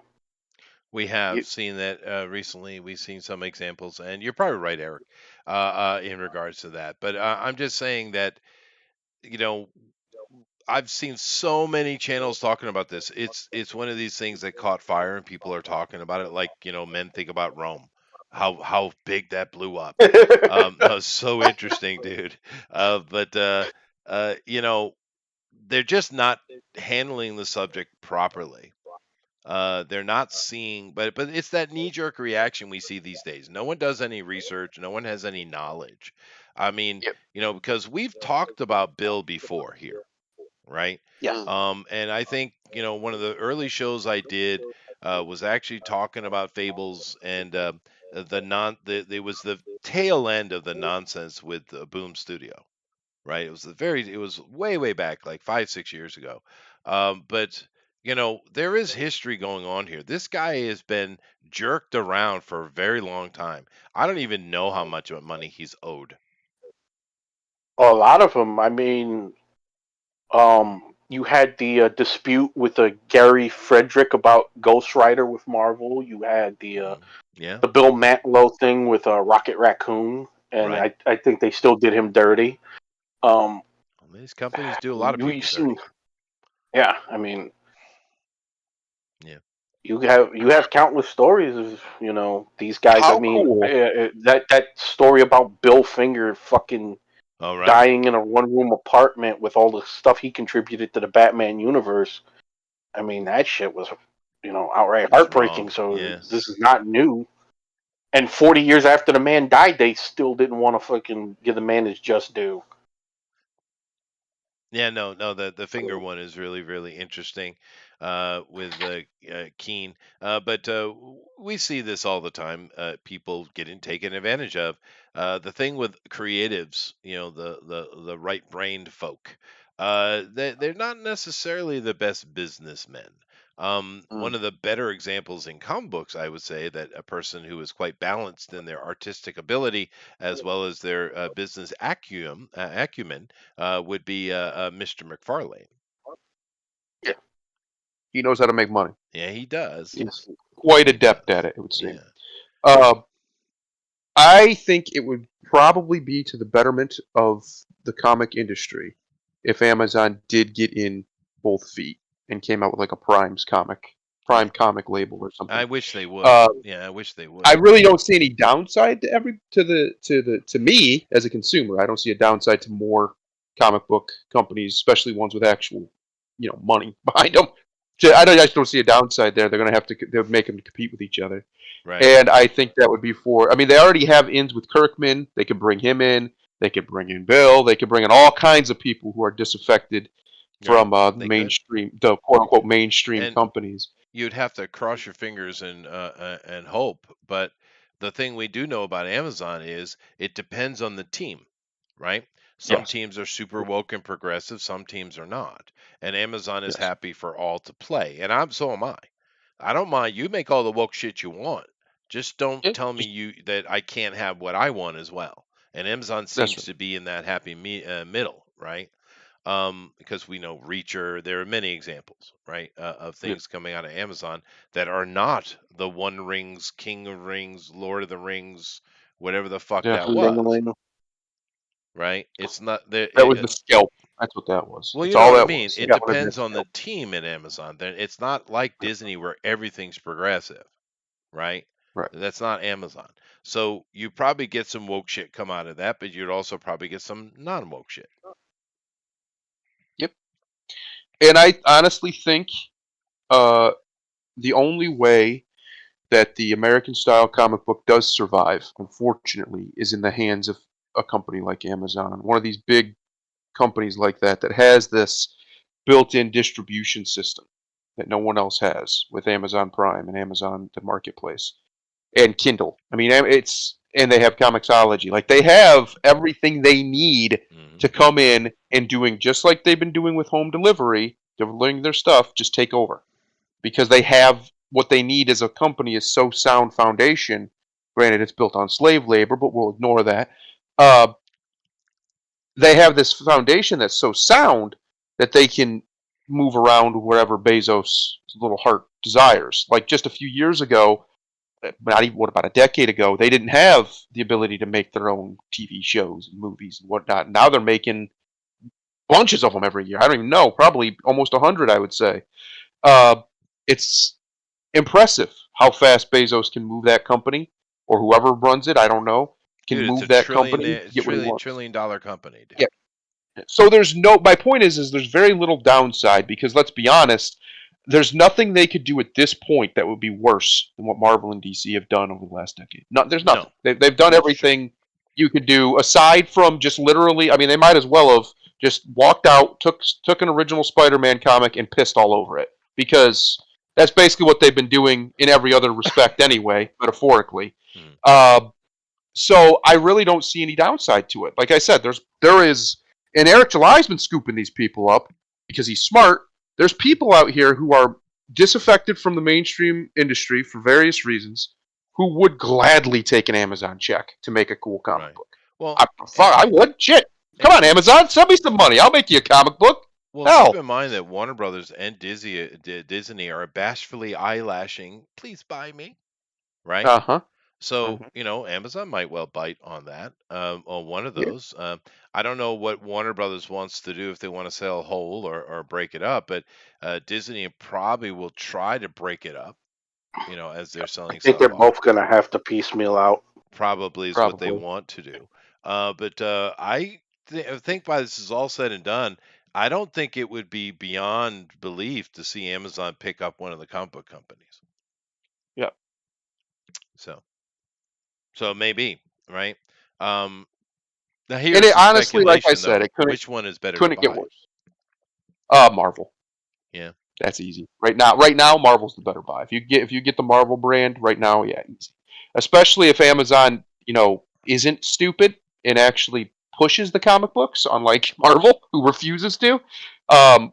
Marvel, even though Disney's done a hell of a number on the Marvel brand the last few years with the Marvel movies, I think that wouldn't be too hard to recoup because they still do have a lot of goodwill built up. Well, yeah, because if you had, especially we already talked about this, a new face taking over, people are like, okay, fresh start, let's see what you got.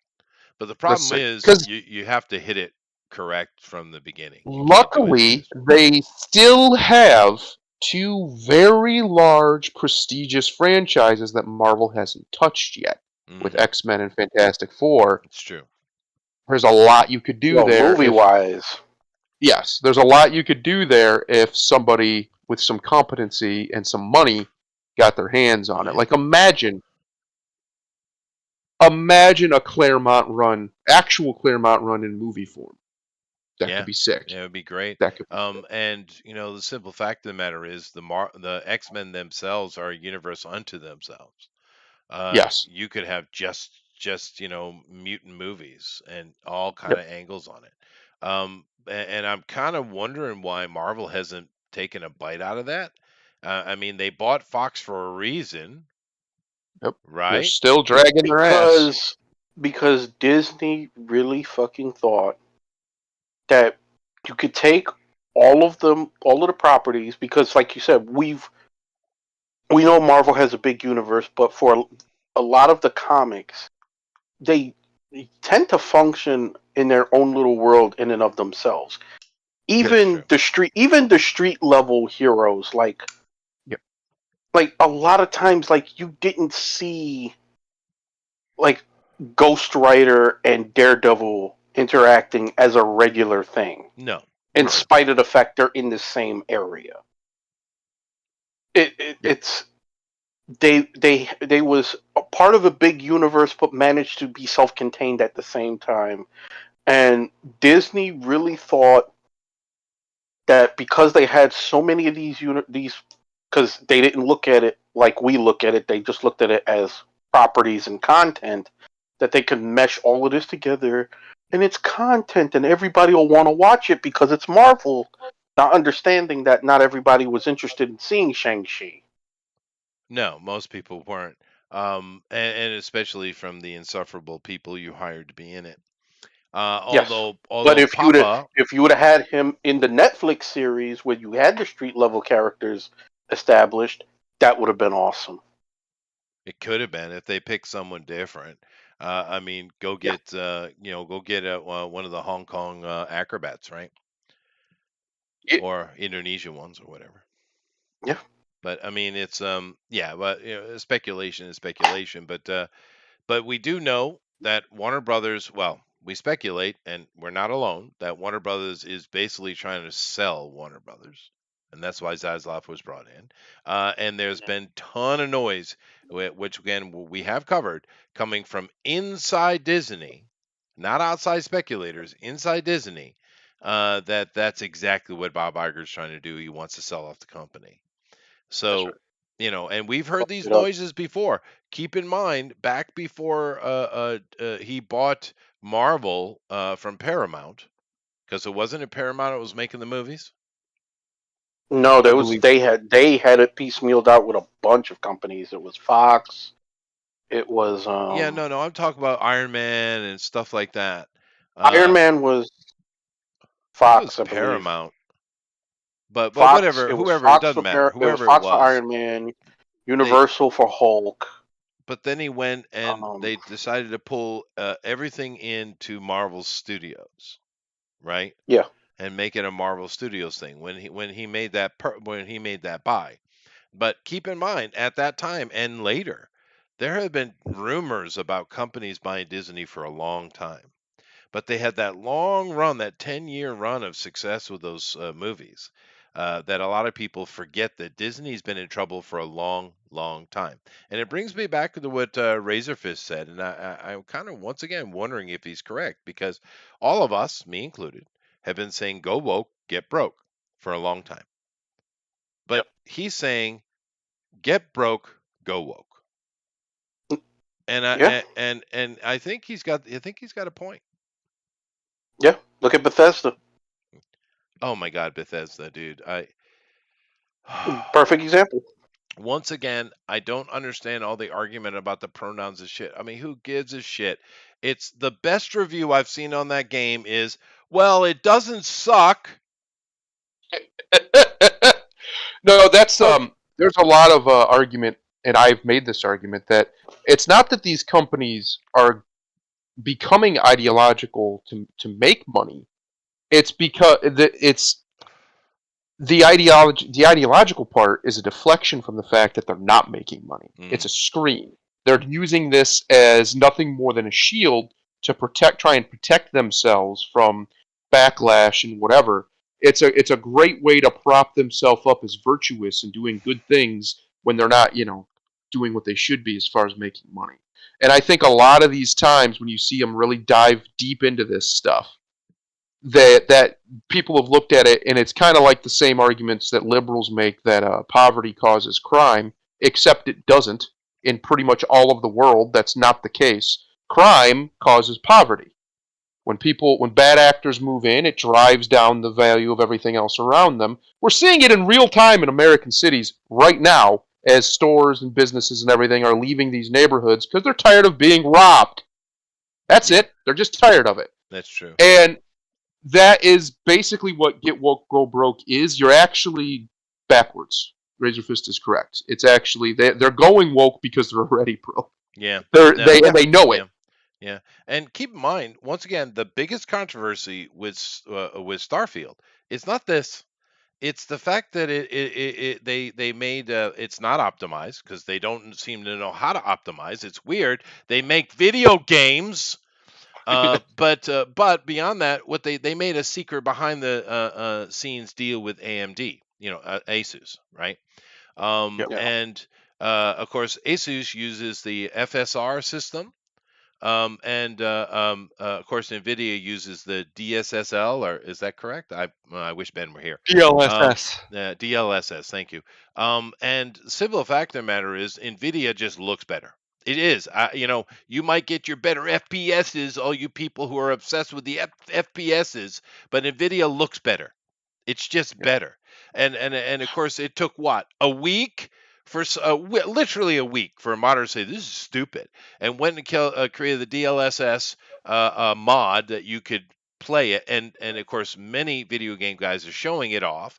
And it looks way better. Way better. A week! But it's insane, this dude. I know a lot of people made the big deal about the pronouns, but I chalk that up to, it's not so much as that they're there, is that, like they said, it's like they can't help themselves. And they've made people sensitive to it. Yeah, it's no, like I understand it's like an allergy now. I get it. But the other part though is I think Epic Mike said it. You shouldn't have, as big as a company as Bethesda has been. Microsoft. Well, I would say before Microsoft. I mean, this game was done before I don't know how long this game has been done, but it's been done for I would say at least months. But you shouldn't have to depend on modding and modders. No.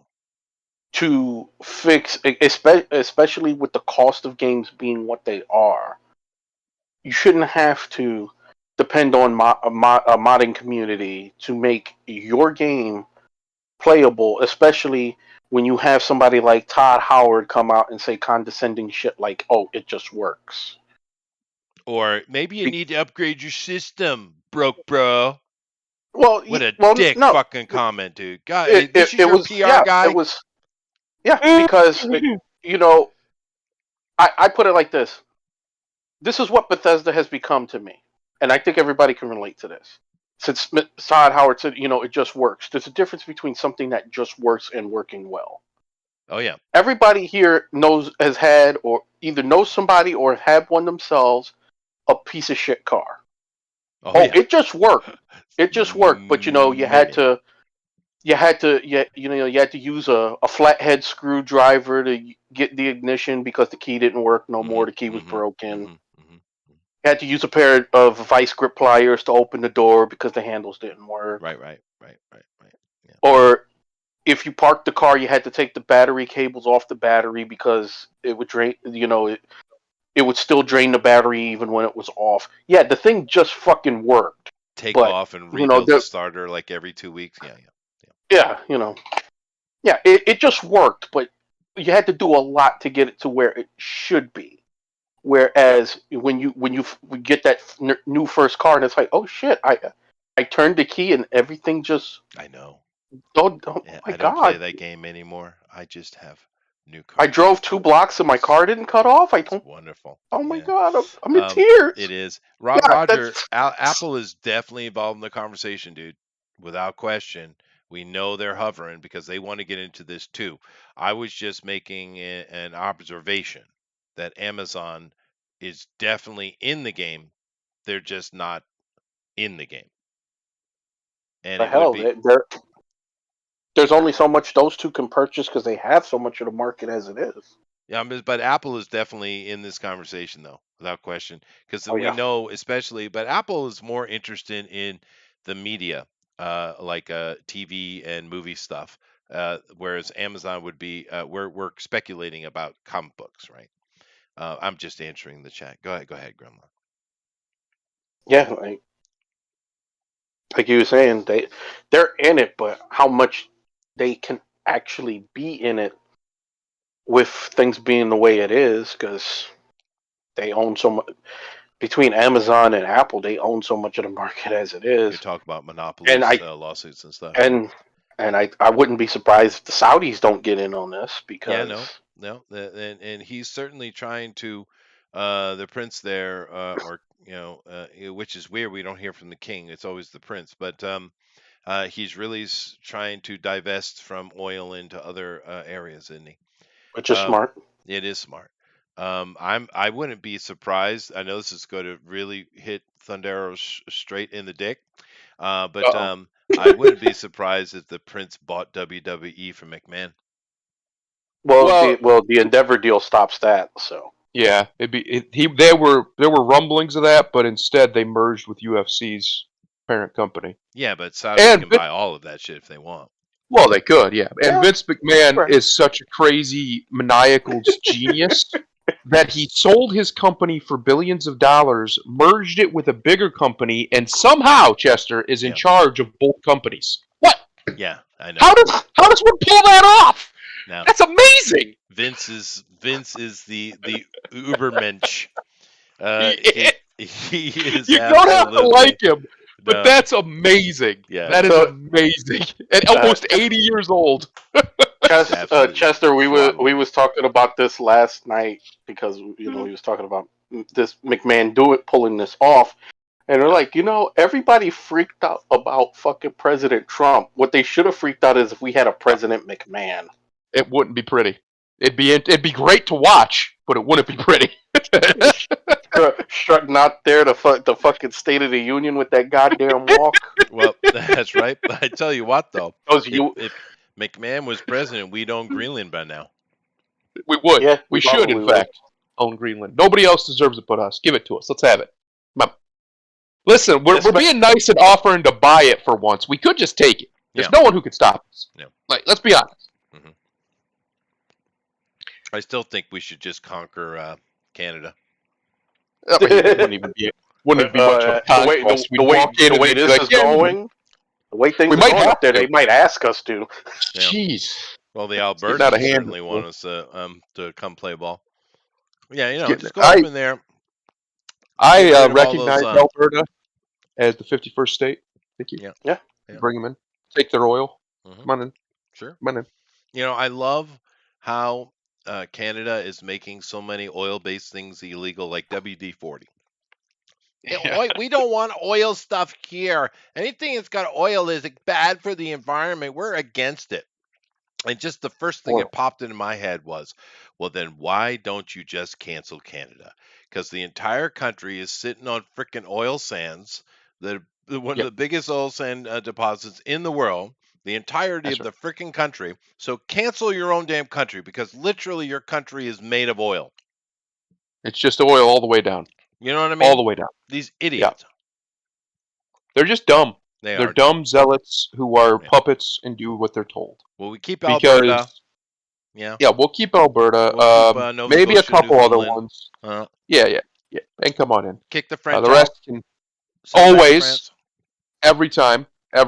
Yeah. Kick right the where they Chinese belong out of in British France. Columbia. Yep. Yeah, Listen, we need to get Roman it's not again. that Chester. It's not that I'm against imperialism.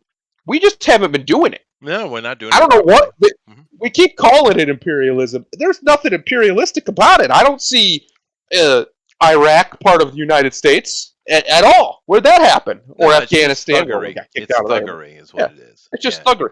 Now, if we wanted to be a serious empire, that's exactly what we would do. Canada would be would be forced to be a territorial Mhm. something or other, satellite state, effectively. Mexico would as well. Yep. Um, Well, we and but we would just tax them though. yeah, they would. Yep. Yeah, just take their gold. They got a lot of gold, lots of gold. hmm Just take that. We'll be having that. Go over and And straighten out Britain and the Scandinavians. yeah, the Brits need to be brought in. I've had enough of whatever they're doing. We're gonna Mhm. sort them out real Yeah. quick. Yeah. Yeah. No, I'm fine with the concept of a great American empire. I am not fine with the current government being anywhere near in charge of it. Well, Have anything to do with it. if we sat back, this is going to upset some people, I'm sure, but it's my Yeah. job. But the thing with it is, if we were being smart, I mean, actually monetarily intelligent, Yep. we would make sure that we were best buddies with countries like, say, Turkey, hmm Russia, hmm India, and dare I say it, China. Yep. Right? That would be the proper monetary move, right? But we don't for political reasons. Because it would be in our incredible best interest for us to incorporate Russia, Turkey, India, and China into the American way. Because as it Yeah. stands, with all our shenanigans over the years, and especially in China, where give them lots of money, make money off them, and then slap them in the face 10 times, right? So, and I'm not talking about the CCP. I'm just talking about China. But the simple reality is they hate us. Yeah. And we've made them hate us, where in truth they should love us. I mean, and the thing, especially with those countries, they want to love us. If you go look at the people, man, and the things they wear, like Russia, they're supposed to be our greatest enemy, right? You go over there, they're all wearing American brands. They love Yep. American stuff. You go talk to them. I've seen many people, because of the political opportunity, people going into Russia and doing interviews, right? The Russian people don't hate us at all, even though they have every reason to, Yep. right? I'm just saying that would be proper imperialism, I Roman agree. imperialism. I genuinely think that if America is to survive, what it will be forced to do for a little while is retract from the global hegemony and instead be a hemispherical one. We already are. We already We dominate already this are. hemisphere Yeah. entirely.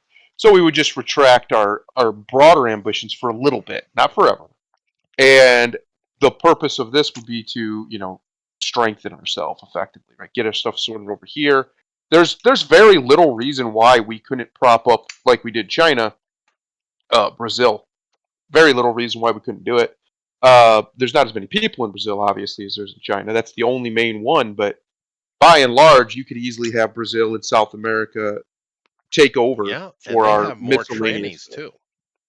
Yes, for our which apparently the United States government just can't get enough of that. So there, we're in. Yeah. But they're closer. It would be a lot cheaper to get stuff back and forth because you're only going through the Caribbean and around everything instead of all the way across the largest body of water on the planet.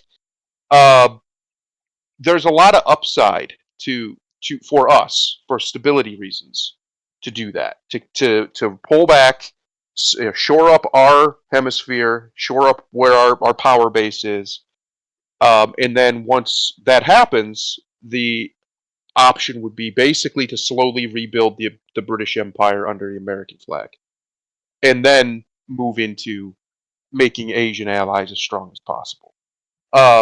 That would be like my perfect scenario for the United States of America to shift from the Republican era to the imperial one, which is probably going to happen in some degree, just as Rome did, and just as every great republic has. They always become empires. It's just what happens. I think we're closer to that than people realize. I don't think it's going to be under the current political paradigm. I think that's going to collapse, and it already functionally has on the ground. Your average Democrat voter and your average Republican voter are so diametrically opposite in many ways to their parties.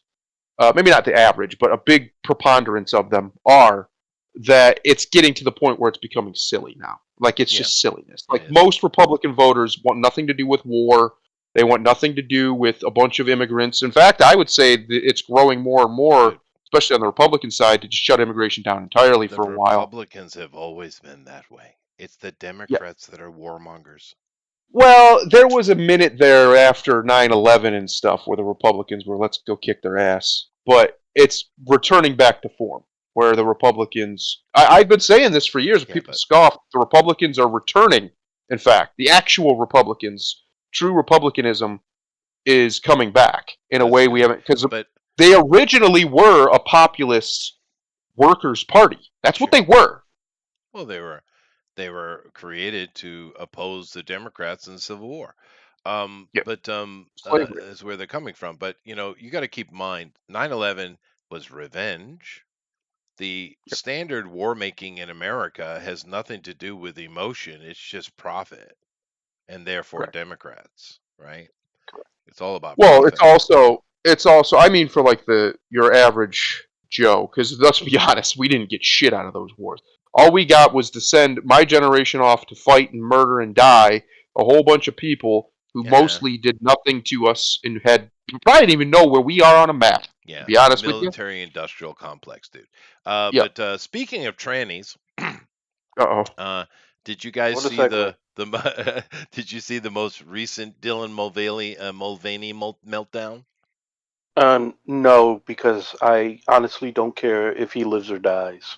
Fair enough, but I've been making the statement the whole way is that Dylan is a gay man who was trolling women because gay men don't like women, and it got bigger than he bit off more than he could chew, and he decided to lean into it, which was a mistake. But you see, I saw this meltdown where he's all blonde, which to be honest, I think works better for him. But even though it's all a show, right? And he had this weird British accent, which was very Americanized version of it. But he just going on about he lives for the gays. It's all about the gays, the gays, the gays, the gays. And I'm like, well, finally, Dylan's speaking some truth because it is because Dylan's a gay man. He's not a trainee. Yep. Right. Yep. He like I said, but I just thought that was funny because he's become the poster child for the trannies. Am I allowed to say tranny anymore? What am I supposed to say now? Well, if you mean by poster child, Genitally hindered? I don't know. What? Yeah, I don't know. It changes. well, every if you year. mean by poster child that many of them were just faking the funk to Yeah, get attention, like then Ezra yeah. Miller. Yeah. Yes. I don't Yeah. know. What do you call them these days? What's the official term, Eric? You keep up with this shit. I believe it's just trans now. Just like they're a car part, they're the trans. So I can't make it cute and more loving by saying tranny? No, that's for some reason that's offensive. Well, no, because I mean, mechanics was using that for like 50 fucking years, and now they done fucked that up. Mm-hmm. That's Because true. now when you say the tranny needs to be fixed, you got some fucking blue-haired whale talking about you're transphobe. It's like, Well, no. when I was a kid, my we first called gear, my he- first gear slipping, you fat bitch. That's That's what I meant. That's what I meant. Yeah. Well, we called them he/she's when I was a kid. It didn't stick, Yep. I guess. Yeah, but we. He, Well, I know this she's is confused. This is yeah, that's what I was about to say. I know this is a real mean thing to say, but it's true. We were talking about pronouns. Well, we've always had a third pronoun. Oh, it's always existed. It's it. Yeah. That's it. What is it? It was always it. Unless you're a member of the Addams family, and then that's your cousin. That's right, doesn't it? Yeah. That's true. The best. That is true. The best. It. But I have seen some trainees over the years that are actually quite affable and interesting people. Yeah. They're not all enraged anger monsters. I've seen a few that are actually quite fun. We have Well, several here in Japan that are quite famous, and they're happy, delightful people. I think those people are kind of caught in the same position that a lot of gay people are caught in, whereas a lot of people came in and co-opted their movement, their Yeah, culture, whatever you that's want true. to call it, and they made an agenda out of it where these people just want it. Most people, I don't give a damn your orientation. You just want to live your life, whatever the hell that is. Sure. And up until these nutcases came in, I never heard any trans person saying anything about pronouns and how you had to acknowledge them. They usually just had a name and they said, "Call me Shirley," and it's like, "Okay, how you doing, Shirley?" And you went on about your day. And no one cared. No one gave a shit. And the civil, beyond the whole dick issue, some of them passed quite well. I mean, I mean, if you took a moment to look, you're like, oh, it's a dude. But most of us, we don't pay that much attention to humans around us day to day. I'm sure we've all walked past a trainee and not even noticed it because we really weren't focusing, right? And you didn't Probably. even notice it. So I mean, and it's always been that way. These days, it's with the surgeries and stuff, it's easier. But I'm just saying that there's no need for all of the noise. No one cares. They can live their life just quite happy. There is no issue. But of course, there's money to be made. You see. Well, that and they're degenerates, and unfortunately, Well, that's for the fine, re- but for the reality of the world, degenerates cannot help themselves. That's why they're degenerates, well, and they have to keep pushing, and they don't ever stop until someone comes along and burns a bunch of books and gets called bad guys for it, right. like the Nazis. Well, that's true. But degenerates and stuff. Take Germany, please. I mean, they have multiple times. Yeah. But I mean, Uh, they have a large degenerate culture in Germany, right? With they do. what do they call it? When I was a kid, we just call it sadomasochism, but these days they Yeah, seem to have some long, BDSM. Uh, alphabet soup name. yeah. No, no, absolutely. But that's a different breed of it. But Most of those people would never advocate for doing it around children, no, that's true. and But these other ones still, can't help themselves in but to my have their dicks out brain, in front of that is kids. much more degenerate than a couple of gay dudes just being gay dudes. For Sure, me, fine, right? but they're not the problem. It's the No, I ones who suppose are at that's true. pride parades with their dicks out in front of children. Yeah, Are no, the I don't problem. get The how ones that's who legal. That's actually are illegal. giving are putting child porn in so-called textbooks and other things and putting them in front of children. Um, that kind of stuff. That's the stuff where it's like, all right, that's enough. And that was the exact same stuff. I know people don't like to hear it because Hollywood has told you to believe something and you do. That's the exact same stuff that drove Hitler to power. The Oh exact yeah. same Yeah, stuff. yeah, we're seeing it reoccur with itself. But Yep. nevertheless, anyway, interesting conversations. Alan Moore is an idiot, so Yes. that I could have just said that in the title and not even done a show, really. Yeah, But that's pretty much it. yeah, that's He's pretty much it. he's uh he's a fairly good writer, but Oh otherwise a yeah, complete and total idiot. yeah, moron, Just just yeah, Marx is fool. yeah. But the world is full of them these days. But nevertheless, I'm going to cut it here. Wife just came home, so I need to go deal with that. It's a wifey Oh, day off, and therefore things need. oh. She just came home for jazzercise. She's all sweaty. Uh-oh. Uh-oh. She must not be in the room, I'm guessing. Well, she just went out the door. Yeah, she's probably heading toward the shower as we speak. Nice. hmm Oh, Nice. But anyway, so thank you guys very much for coming is in. about to start playing Jungle Love by Morris Day at that house. Hell yeah. But in 2 days, of course, we're going to be doing Mystic Days. We're going to be running that new role playing system, introduction to it. So come back and check that out. And of course, we'll be back here next week. And this Thursday, I'm not sure what they decided upon, but they seemed like they had a plan. Last week, they didn't have a plan. I was there ready to go, but we just had no artist in because they had no plan. But it looks like they've made a couple of weeks plan anyway. So we'll check you out then, and of course we'll be back here next week to talk about more of the hypocrisy of the entertainment world. Grimlock, would you like to say something to the peoples in parting? Yes, Joe Fixit Hulk, best Hulk. Fair, yeah, fair. All right, Thundera, take us out of here, man. Chester, I have one question for you. Yeah. What are memories? Delusions of the past. What are scars? Visible proof of the delusion. There you go. Scars are memories too. And really, memories are A who we plus. truly are. You did. In the end, though, at the end of your life, when you're gone, only those memories will linger. Make good ones. Fair enough. And Eric tells us that fables, perfect timing. All right, everybody. Thank you very much. Later.